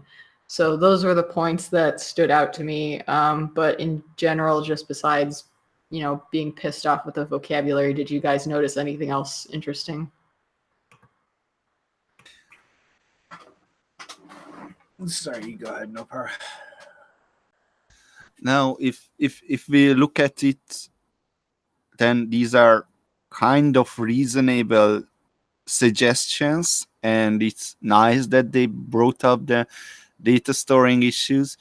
Yet I'm philosophically not really aboard on pushing the regulations to come faster. Well, actually think about it this way. Maybe what's the business model of a blockchain analysis company? To have data that other companies don't have, so they can sell that data. So maybe they should push for anti-know your customer things, because most exchanges probably don't really want to share their data with the blockchain analysis companies. So the exchanges have data that they need, but they cannot get. So maybe the best would be if the exchanges wouldn't be able to collect anything, and only they would have the data from a business perspective. Anyway, it's just a thought. But go on, Shinobi, with more on topic. Yeah. Well, I think there's really two interesting aspects to this. I mean, first of all, that you effectively have an international bureaucracy like this pretty much talking about whitelists. So like they think that this is possible to actually enforce whitelisting on a system like Bitcoin, and that this is where their head is going in terms of comprehensive global regulations, which is just ignorant and absurd beyond belief, but isn't entirely void of danger. I think if they really dig in and insist, no, this is the direction we want to go.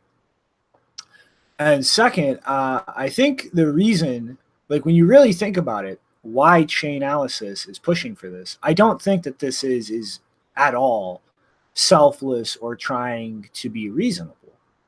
I think it's because in a world of a whitelist system on top of Bitcoin, they don't have a business model. It's you're on the whitelist or you're not, and if you're not, we don't care why you're not on the whitelist. And so what use is a company like Chainalysis that's whole business model is looking at the blockchain and attempting to identify and isolate illicit or illegal activity? Like there's no need for something like that anymore.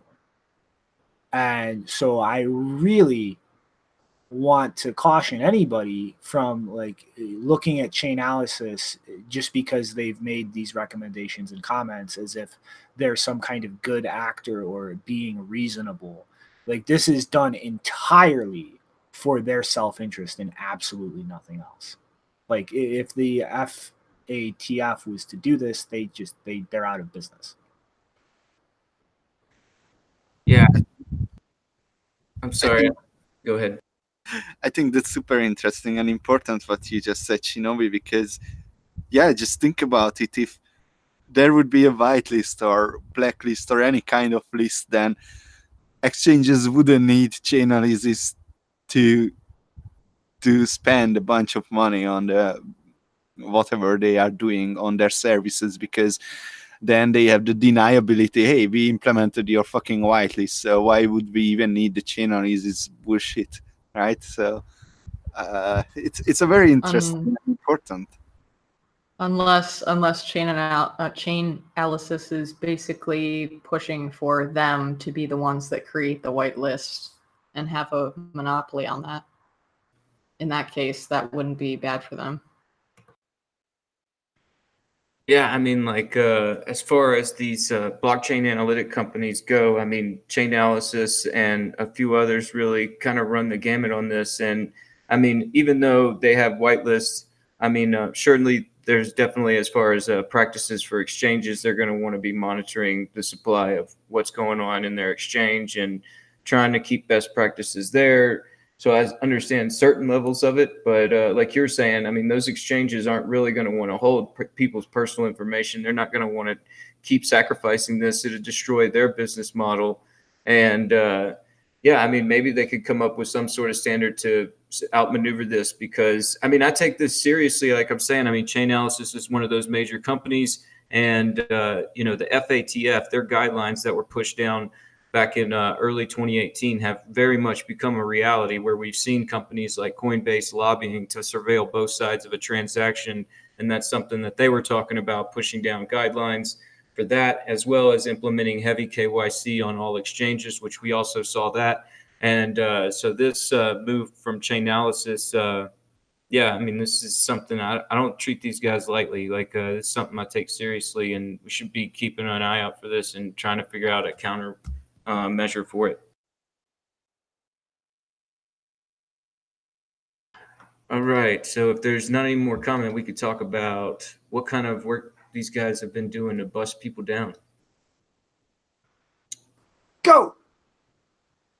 All right. So last we spoke about a darknet market in trouble was just a couple of months ago in episode 169, where we talked about the internal battle for Dream Market. And of course, we should all remember the closing of Silk Road and Alpha Bay. Well, now it looks like there has been some more enforcement targeting darknet markets. This time, it's the second largest darknet market by volume, Wall Street market. According to Europol, over 1,150,000 user accounts were registered on Wall Street market, and over 63,000 offers had been placed on the website by more than 5,400 seller accounts. The website was shut down by German federal police, and 3 suspected operators of the market were arrested there in Germany.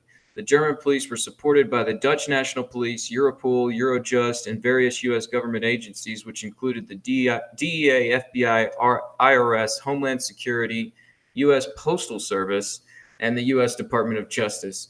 Some of the highest selling vendors on the site were arrested here in the United States, and the authorities seized $615,500, 6-figure amounts of Bitcoin and Monero, as well as vehicles and other evidence.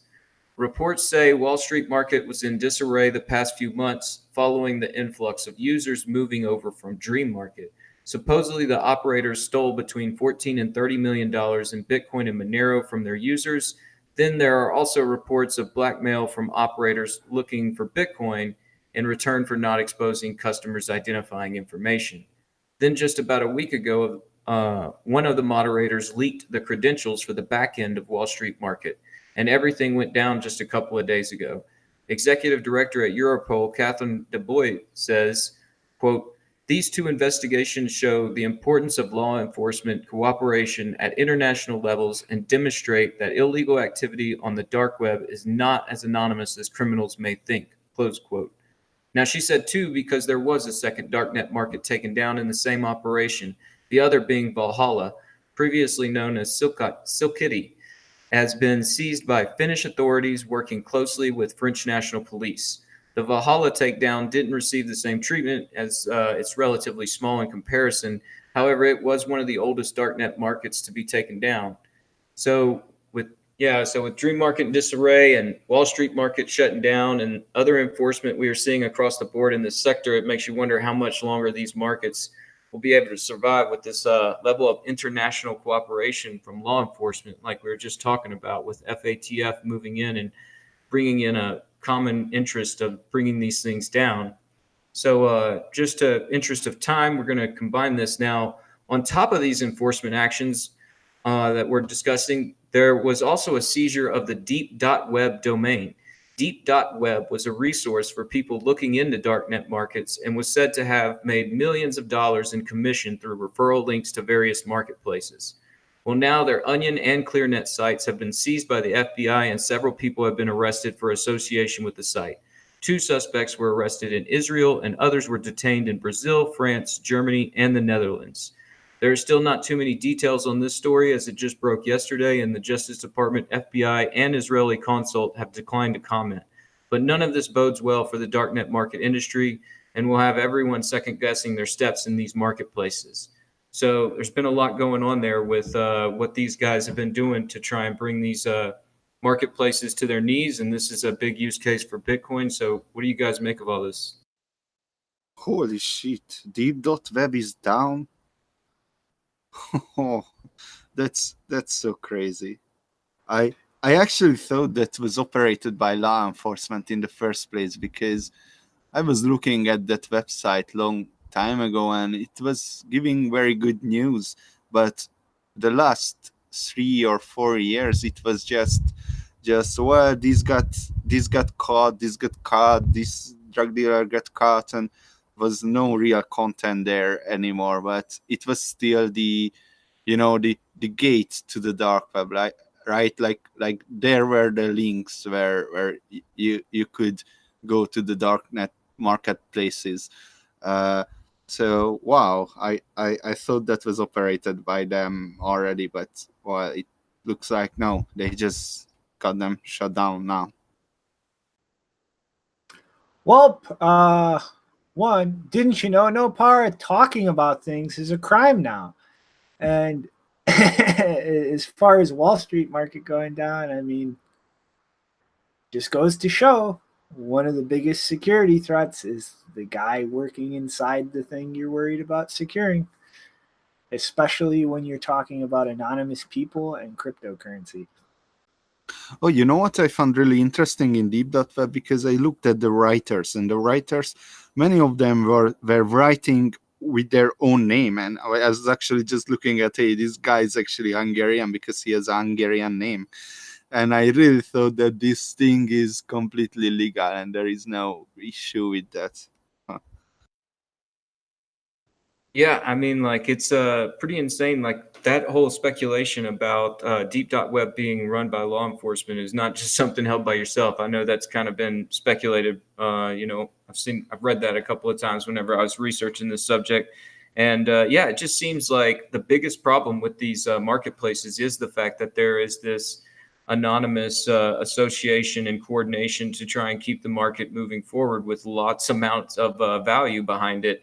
And I mean, we saw this with Dream Market, where there was a big mix up in between like who was in control of the market and what exactly is going on. And similar practices as far as stealing users' funds and blackmailing users was something that drove them to Wall Street market. And then they were, bombarded with the similar activity. So it's really hard to say who you're operating with. There could be law enforcement tied in there. And, law enforcement has for a while now had its darknet market working group and people that were trying to bring this stuff down. And it seems like they've spread their tentacles in these markets because it has sort of seemed like it's all been sort of internal struggles that brought things down. But with Deep.web, the only thing, it wasn't even dealing with edgy stuff. It doesn't do anything edgy. It didn't even dealt with fraud. It was just simply gambling or drug buying and selling and these things. And it was not happening on the Deep.web. It was just their news and some links and the links to the darknet markets. So you cannot even say that they did like anything to deserve. I mean, probably you can find, if you go back history and you actually look at the website in much more detail than I did, then you might can find things those are edgy. But as far as I understood, it wasn't. Yeah, it's really like, if is it a criminal offense to write something in a darknet markets forum? I mean, is that criminal, right? Because that's very similar to what the .web done, just pointing to some links, nothing special. Interesting. Yeah, it's starting to get really dangerous out there in the transmission of information and some of this where we know they're trying to tackle this large ecosystem that is putting them at threat towards a lot of different areas that they currently control. And yeah, it's something we should be watching out for. I mean, but these deep.web guys, the main point that brought them down was these referral links and the fact that they were making money off of these referral links. And they said that they brought it down because it was money laundering. But you know, these are all just terms that they get to define, and they get to pick who's the bad guys on all this. So right now they're pointing all their scopes at anybody operating in darknet markets. And if you're just talking in a forum, you can be sure somebody's watching you. All right, so let's go into a couple of little funny things. Let's turn the pace on this. Something that happened this past week. What's funny was I Am Nomad on Twitter dug this up. He published a Bcash address that accounts for around 50% of the network's transactions. The Block Crypto reported, quote, the address first started to make transactions on April 8th and has made over 575,000 transactions. In the same period, the entire Bitcoin Cash blockchain has processed 1.17 million transactions, meaning that this one address has accounted for 49% of BCH total transactions.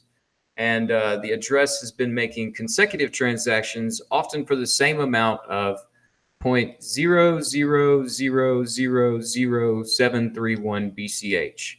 Since it began sending transaction, it has sent a total of $19,298 and received a total of $20,461. I Am Nomad replied to his own tweet with some speculation tied to this information. Others have said it could be a game being developed or one of several gambling sites that allows cash and has crypto payouts. Of course, this has spurred out some funnier and interesting discussion on Twitter. Alan Silbert saying, quote, Roger's going to have a hard time carrying the whole coin on his own. And Blomo joked that Veer finally got his coffee. And while Spencer Jesus 4 posted a chart to show there are more active addresses on the Dogecoin network, others speculated that it was Roger and Jahan paying their staff. And while this is funny, it does highlight something we've discussed time and time again with Bcash, and that's the fact that it's so heavily centralized. We've seen them run into every major road bump they can with their launch and updates to their network. And Dead Alnix fam and Kratowitz have left Roger's side to run with Victoshi, and now it looks like it's just Roger Jahan and Ryan Charles over there.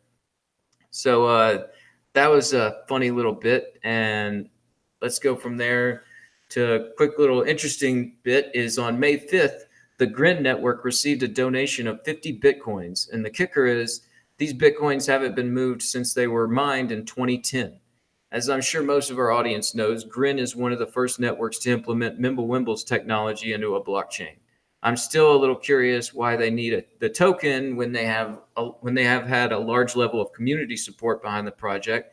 Either way, the circumstances behind the donation denote it's from someone who has been in the space for a long while. Maybe they've become a little disillusioned from the idea of privacy on an open public blockchain, or it could be a big publicity stunt to help gain attention for the GRIN network.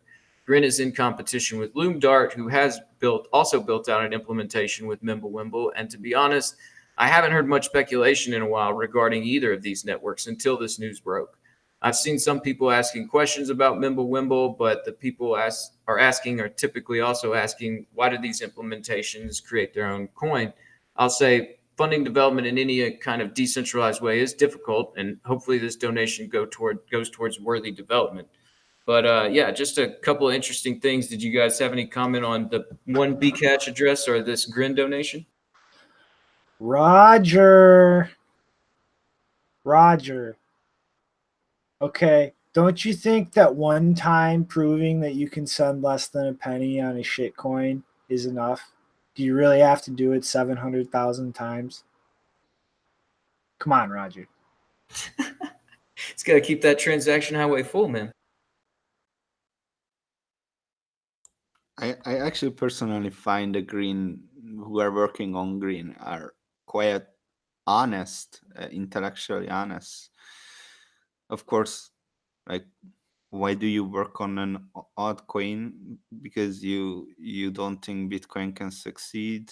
Okay, that's your opinion.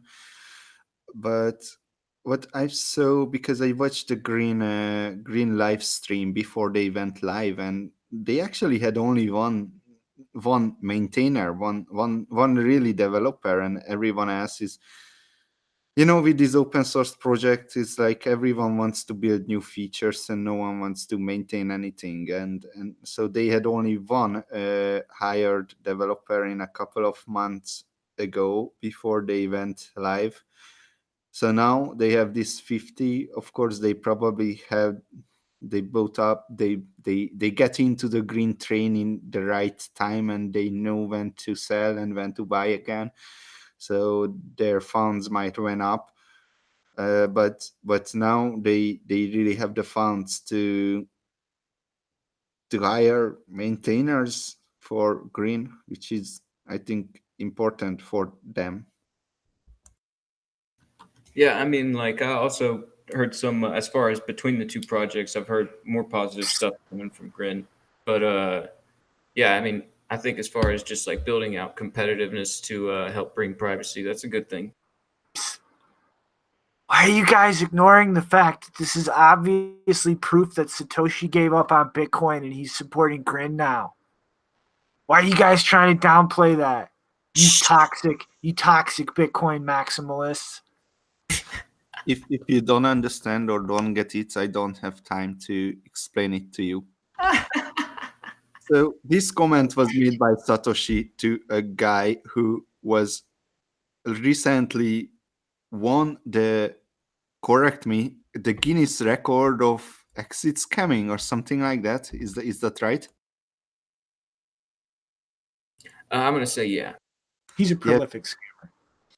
Yeah, my point was that he was talking with Satoshi. He was so early Bitcoiner, and there are very, very early Bitcoiners who just right away went into shitcoining, and like getting a donation from 2010. It's like, well, there are a lot of people who could have made the donation. So, I mean, one early adopter said, "Hey, Bitcoin is not worthy enough. Let's go green." Is, I don't think, news, because we know many early adopters who built their own shitcoin, who built their own shitcoins because they moved on from project to project. So many early adopters are like, they are early shitcoin adopters too. Scammers. But yeah, it's like I don't know. Like, to be serious though for a second, it's like this BCash thing is just like, that is so blatantly fucking obvious that it's just a pathetic attempt to actually make it look like people are using it. And I mean, it's just like you can't even like take the steps to try to mix things around, scatter it between different addresses, not let a cluster build up. I mean, like, really? Yeah, that's pretty piss poor hiding as far as our obfuscating, as your ability to try and say that there is actually real traffic going on your network. And yeah, mad props to I Am Nomad for digging up that wallet and exposing that, because it just really does put a spotlight on that problem. So this brings up a very interesting point too, because this was happening for a very long time now, and this is so strange that it sticks out instantly, yet no one looked at it before. So it's like no one is really looking at that chain, or what?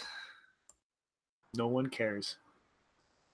It really has kind of become like, as far, it's even like, Fake Toshi's got to send out a bunch of lawsuits for people to even talk about SV. And Roger's over there still trying to make an argument that Lightning doesn't work. And I mean, it's it's hard for them to get attention.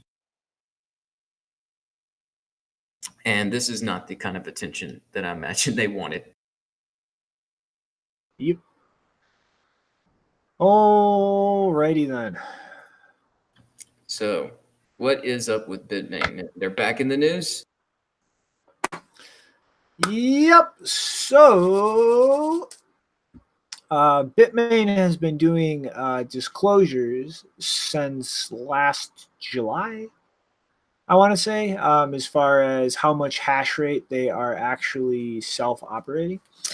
And in the last month, it's dropped by like 88%. So last month they were operating around 238, or no, I'm sorry, 2072 petahash. And in their disclosures recently, it is now only 237 petahash. So that is literally a tenth of the hash rate they were operating last month. And now this is kind of fluxed up and down since they started doing this, especially with a big drop during the plunge below 4,000. But this is kind of an unprecedented drop in the hash rate they're claiming to operate, especially given the fact that we've been moving up in terms of price for the last few weeks. Like this, there's no real rational reason in terms of price drop affecting profit margins to really explain this. And I mean, like, I can really only think of two possible explanations. Either most of this hardware has been rented out in cloud mining service, which Bitmain actually has. They've been advertising a service called BitDeer that uses its latest model equipment, the S15, S17, and S11. Or this is actually them unplugging a lot of hardware in preparation for migrating some of it to the Sichuan province with the rainy season. Because, and that I'm not really that sure on like the possibility of migrating hardware, because when we covered Bitmain being one of the participants looking at that, it made it seem like they were going to be bringing hardware online that they weren't currently operating. So if this is hardware being shut off to be moved to new locations, that's, it doesn't really make sense if they were actually just planning on adding hardware in that with operations in the Sichuan province. And so, like, I'm honestly like kind of struggling to really make sense of this, unless it's just cloud mining contracts. But like, why would you do that with the price going up? And like I don't know, like it really does not make much sense to me, no matter how I try to look at it. Well, there's not much making sense going on with Bitmain and Bitcoin Cash and what exactly their roadmap is on all this. It looks like they're flying by the seat of their pants, and maybe they're reselling all this equipment and they're about to close up shop. And that, I think, is not something that would come this suddenly. I mean, they have gone through a lot of restructuring over the last 6 months. And while I do think and I'm hopeful of them eventually winding up there, I don't think that's going to happen anytime in the very near future. I mean, that, and especially, I don't really see why they would shut down mining equipment they were operating if things were really getting that bad, because with the price going up, I mean, that's a place to accumulate capital, which they would be running short on if they're really in a pinch. Like, accumulate Bitcoin and start selling that off as the price continues going up. Like that would be the smart move at that point, to try to continue operations. Yeah, I'm not sure, man. I mean, we could speculate about this a lot as to what exactly they're doing, but like, we just don't know. I mean, it's a very small ecosystem over there with a few minds working on it, and I don't think they're going to talk much about what they got planned. I mean, what I'm looking at is, interestingly, is, oh yeah, they're running 237 petahash and a high of like 2,000, and we're running around 47 exahash. I mean, yeah, that's a small percentage. Mm. But I guess, Nopara, Janine, you guys have any brainy theories for us? Not on this. Gosh, no, Par, you're supposed to be smart. You're a freaking developer, man. Yeah, but you know, I'm not smart about mining because there is nothing to build that really contributes to society. No, I don't want to go into that route. So Okay. yeah, I You're gonna think there play. are better things to work on. Alrighty, well, I guess we will see in the near future if the mystery is answered. Moving on, though, some interesting developments with Fidelity, actually. They recently held a mining summit at their global headquarters in Boston. And this was actually, something where most of the summit was guest speakers actually involved in the mining ecosystem. Like this was not Fidelity kind of stepping up and lecturing on things from their point of view. This was them trying to bring together people actually mining and running operations right now, in a place to communicate with legacy players such as themselves and actually kind of get their perspective, their data and experiences in that part of the ecosystem, kind of more exposure to this big influx of large institutions kind of wading into the space. And one of the biggest talking points overall through most of the summit was energy consumption in terms of mining. And somebody from CoinShares actually ran through a lot of data on this during their presentation that they've been researching for quite a while. And it's nice to see this because this is really getting kind of mainstream exposure and will continue to, I think, with Fidelity's help. When previously, this kind of research showing renewable use versus things like fossil fuel in the space generally gets ignored by mainstream media, and they continue shouting bullshit anyway. But he kind of broke down renewable penetration in mining based on different regional breakdowns. Some going very specific and others not so.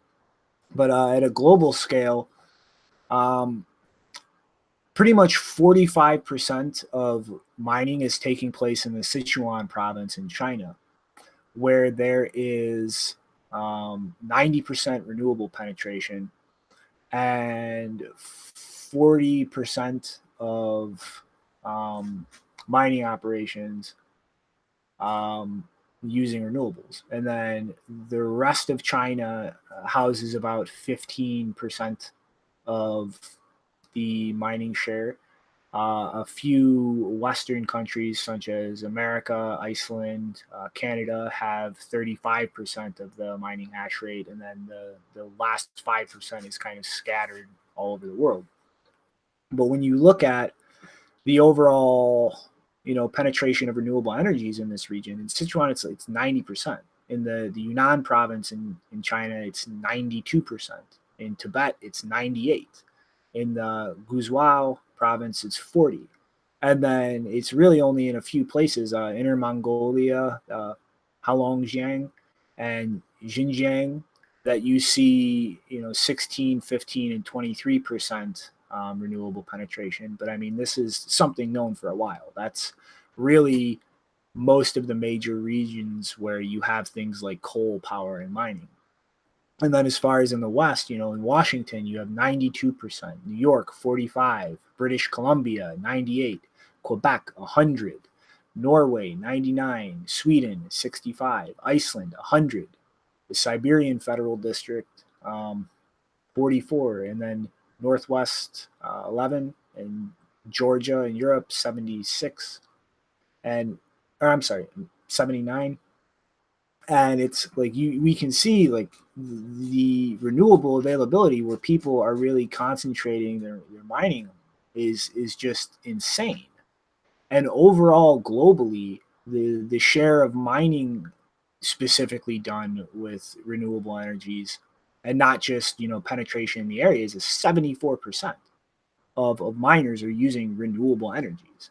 And, you know, a while ago, I don't remember how far back, we actually covered there are places where we're actually seeing power development being financed by mining.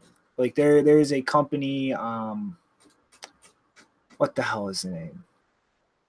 I forget the name right now, but developing wind farms in Morocco. And they're going to be using the bulk of that for their mining operations, but you know, all the excess is going to be pumped into the electricity grid there. And like that's an instance where you literally just have this mining operation literally coming in and building the infrastructure to actually operate things. And the excess is going to flow over into like just general electricity consumption in the area. And the company's name was Saluna. And then, you know, you look at, you know, places in Canada, there's literally companies prototyping boxes that will take the excess gas leakage during natural gas mining and burn that off to operate mining equipment. And like that's just gas leaking into the atmosphere just as a byproduct of drilling for natural gas. And that can be burned off and used for mining operations and actually lessen the carbon impact on the environment in doing so.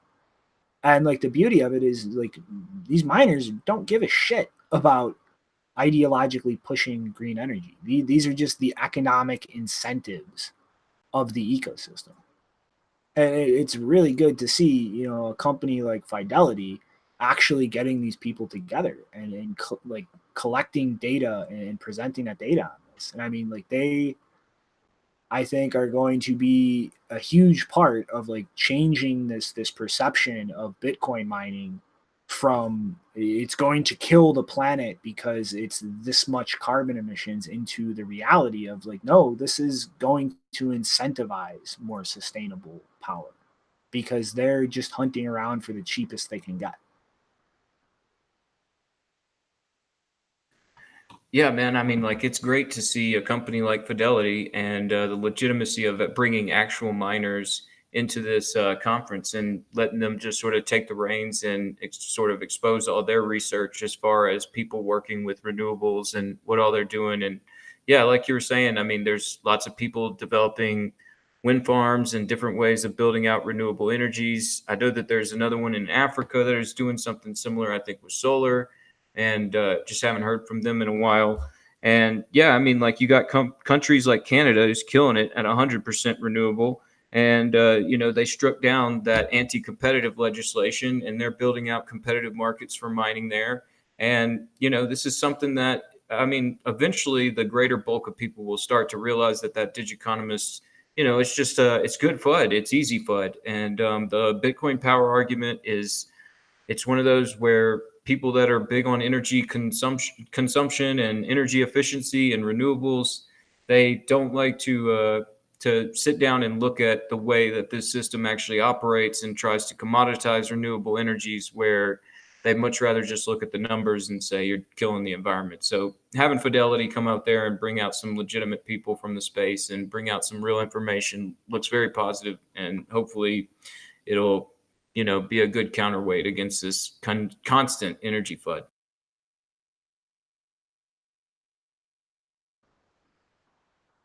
All right, Janine, no para.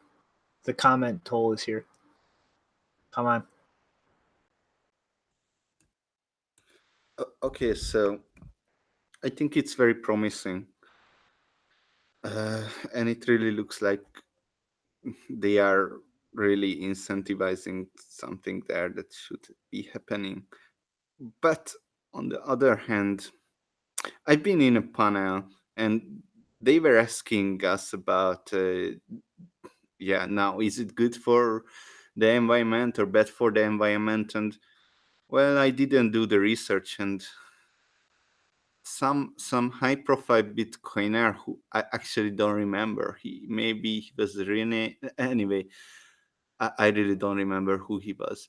But he said we have to be honest with ourselves, and because we are so biased into trying to explain to ourselves that we are not we are doing everything right, and mining is just taking the energy where it would be excess energy, and it gravitates to places where it would be very cheap or would go to waste, which is really nice to think.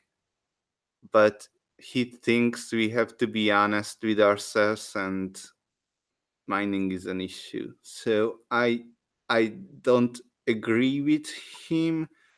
I don't agree with you. I would rather say that I don't know. This is what's happening with Fidelity is very, very promising. But yeah, I just want to check my bias here, you know. Well, here's a dynamic, like Nopar, and we can see this playing out in Morocco. Traditionally, all these kinds of major infrastructure projects for energy production require government subsidies. They require the government getting involved. So now, when you have mining operations as an incentive, the bigger mining gets as a whole, the more energy you need to compete. So rather than the government having to build these types of things, you're going to have large entities financing the construction of that because that's really the only option if you want to get a large enough slice of the mining pie to be competitive. You have to build new energy production because that's the only way you're going to be like getting enough energy to compete. And like that's always going to have overflow. Like you're going to have excess energy in that because you're going to overshoot a bit and it's going to take time to actually fill that in with mining equipment. And that gets sold off wherever you are for other people to have access to clean energy.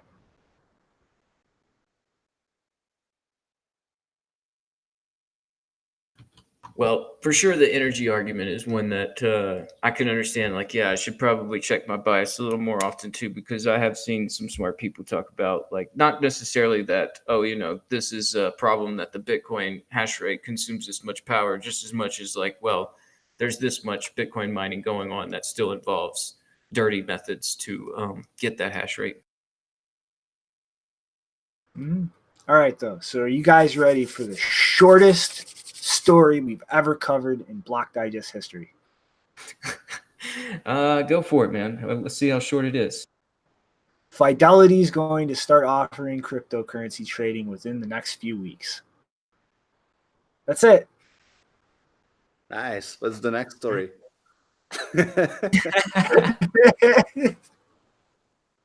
Yeah, there's not much to comment on there other than, yeah, I mean, they've been working on this for a long while. Let's see what they put out. All right, Rick. Next up. Oh, yeah, I forgot. That's right. Didn't totally forget, but I forgot where we were at in the story lineup. So, all right, well, now we have another story about China banning everything Bitcoin. At Vaughn on Twitter broke changes made to WeChat's payment policy, which would effectively ban any sort of discussion surrounding crypto trades or exchanges, as well as many other things. She says, quote, ugh, WeChat just updated its payment policy. Merchants can't serve any token issuance, fundraising, or crypto trading activities. Otherwise, account will be terminated. Given most OTC transactions are happening in WeChat, this may impact local liquidity to quite some extent, close quote. Now, the revision is in the show notes, but here's the portion that interests us. Quote, added in Article 12.3, you may not engage in internet gambling, pornographic platforms, internet sales, lottery platforms, illegal foreign exchange, precious metals investment trading platforms, illegal securities, and future trading platforms, token issuance financing, and virtual currency trading platforms directly or in disguise, close quote. When you look at the landscape in China since the actual ban back in 2017, using apps like WeChat have been essential in moving large amounts of liquidity into and out of Bitcoin. So this could have a large impact on the amount of people participating in Bitcoin, but it won't stop it. The policy change stops short of calling the activity illegal, and we could see some of this use migrate to other apps. Well, while there has been major crackdowns on cryptocurrencies in China, it's largely become a highly regulated system. Those who participate are allowed to, through a series of gates, giving us activity like this development. It's not illegal to actually mine Bitcoin, trade Bitcoin, or own Bitcoin, but it's very difficult. So, yeah, it looks like China's getting a little bit more serious about trying to make sure that their population isn't messing around with Bitcoin unless they want them to. So, yeah, what did you guys make of this? I wouldn't say it's about Bitcoin. It's more about China has some gambling problem, which of course gambling is illegal in China, but in China laws are recommendations, and what really matters is the enforcement. So anyway, I don't as much as you said here, I don't see it's about Bitcoin and crypto. I think it's just a more comprehensive, like, don't make Chinese people to not trade. That would be the aim. Don't you agree? I mean, like, yeah, there's definitely a lot in there that doesn't involve crypto or ICOs. I mean, like, like we're saying, it's about pornography and gambling and trying to create like a moral standard out there, I guess. So, yeah, I mean, and that is a problem out there, the level of gambling and multi-level marketing going on within China. And that was one of their major, excuses for bringing in the ban in the first place, was to try and stem that MLM and scams within the area. And yeah, this does seem more comprehensive, but they're certainly lumping. I guess they're getting enough traffic with ICOs and crypto trading speculation and telling people how exactly to get access and where to get access to where they feel the need, maybe through government pressure, to try and block that discussion.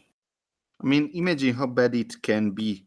Vitalik Buterin learn speaking Chinese so he can sell Ethereum to Chinese people. Like, this is how bad it is in China. See? Wow. Yeah, that's pretty bad. First major play is just learn Chinese so you can sell to the Chinese. That's Vitalik. Yeah, I think I don't know. I wouldn't say that cryptocurrency has nothing to do with this Nopara, although there's definitely other aspects of it. But I've been saying this for more than a year now. Like, it's every step that China takes as far as dealing with this ecosystem seems to be trying to walk the line of keeping it away from normal people so that normal citizens can't access it and bypass Chinese controls, but not outright banning it and leaving them the ability for like large players or connected players to still be able to benefit from it. If you think about it, it's actually good for Bitcoin if they are doing it this way, because they could, I mean, so we can assume that it's China we are talking about. Bitcoin is never gonna fly there. But how it's not going to fly there? Is it that they let it go until they just say stop everything, and then Bitcoin markets and everything is in turmoil and next crypto winter and whatever? But no, that's not what they are doing. They keep banning stuff relating to Bitcoin, and now it just, we are so desensitized to these news. So Bitcoin markets can actually handle these stupid things that China is doing. But in the end, in the very long term, Bitcoin and China is not compatible with this regime. Maybe with the next regime, we'll see.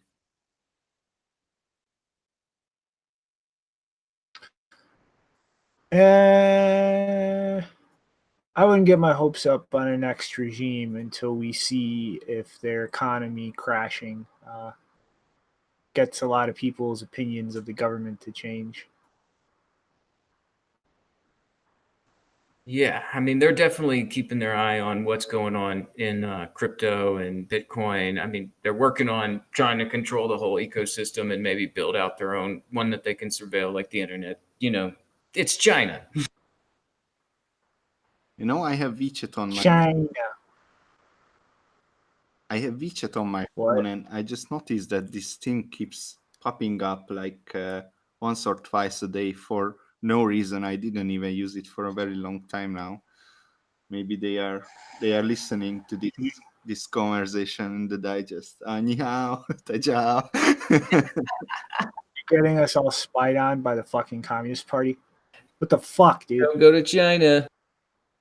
Yeah, so it's okay until you are not fucking with the Communist Party. You can do literally anything.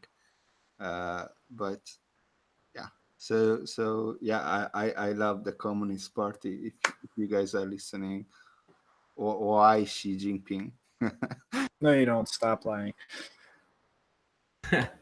Alrighty. Well, I guess that wraps it up for the day. So final thought time. Load them up. All right. I don't have any thoughts to load up, but I'll just let it rip. First off, I just wanted to again say thank you to Nopar and Wasabi and what all they've done for Sage and Tracy and helping them out. And just wanted to, just sort of reiterate that I've spoken with him and he's really excited about all the community support. And, you know, he loves Wasabi and he loves all the interesting developments with privacy and fungibility on Bitcoin. And he's just really jazzed that there's a lot of community support from not just you guys, but also, Samurai and some other guys that are backing him up. And so I'm going to be going and having dinner with them tomorrow night and discussing further just like how things are going, because like I was saying earlier, it is a rough road ahead still. And my other final thought was just in the replies to our tweet today, somebody won 100 sats. Like, keep your eye out for our tweets for the show, because somebody said they would give away 100 sats whoever could guess the city that the picture was located in. Somebody guessed it correctly, and they won 100 sats. So, good job, Crypto Calzo, and just hodl it at hodl forever and at Crypto Calzo. That was funny. Appreciate it. No para thought. Go. 100 satoshis. Is that's that costs more to spend that money than to actually not spend it? It was a LN Lightning Network transaction. Okay. Yeah, I don't have anything stored for today, so go on, Janine, I guess. Go. Just want to say that gotten a lot of positive feedback in the last 2 weeks, and I really appreciate it because lots of people are sending me messages and I'm not used to that. So sorry if I'm not responding, but yeah, I'm shy. We'll stop being shy and be smart because you're smart. All right. I have one final thought. A last message for Jeremy Rubin. And it's simply this. Dumbass! See you guys next week. Later, everyone.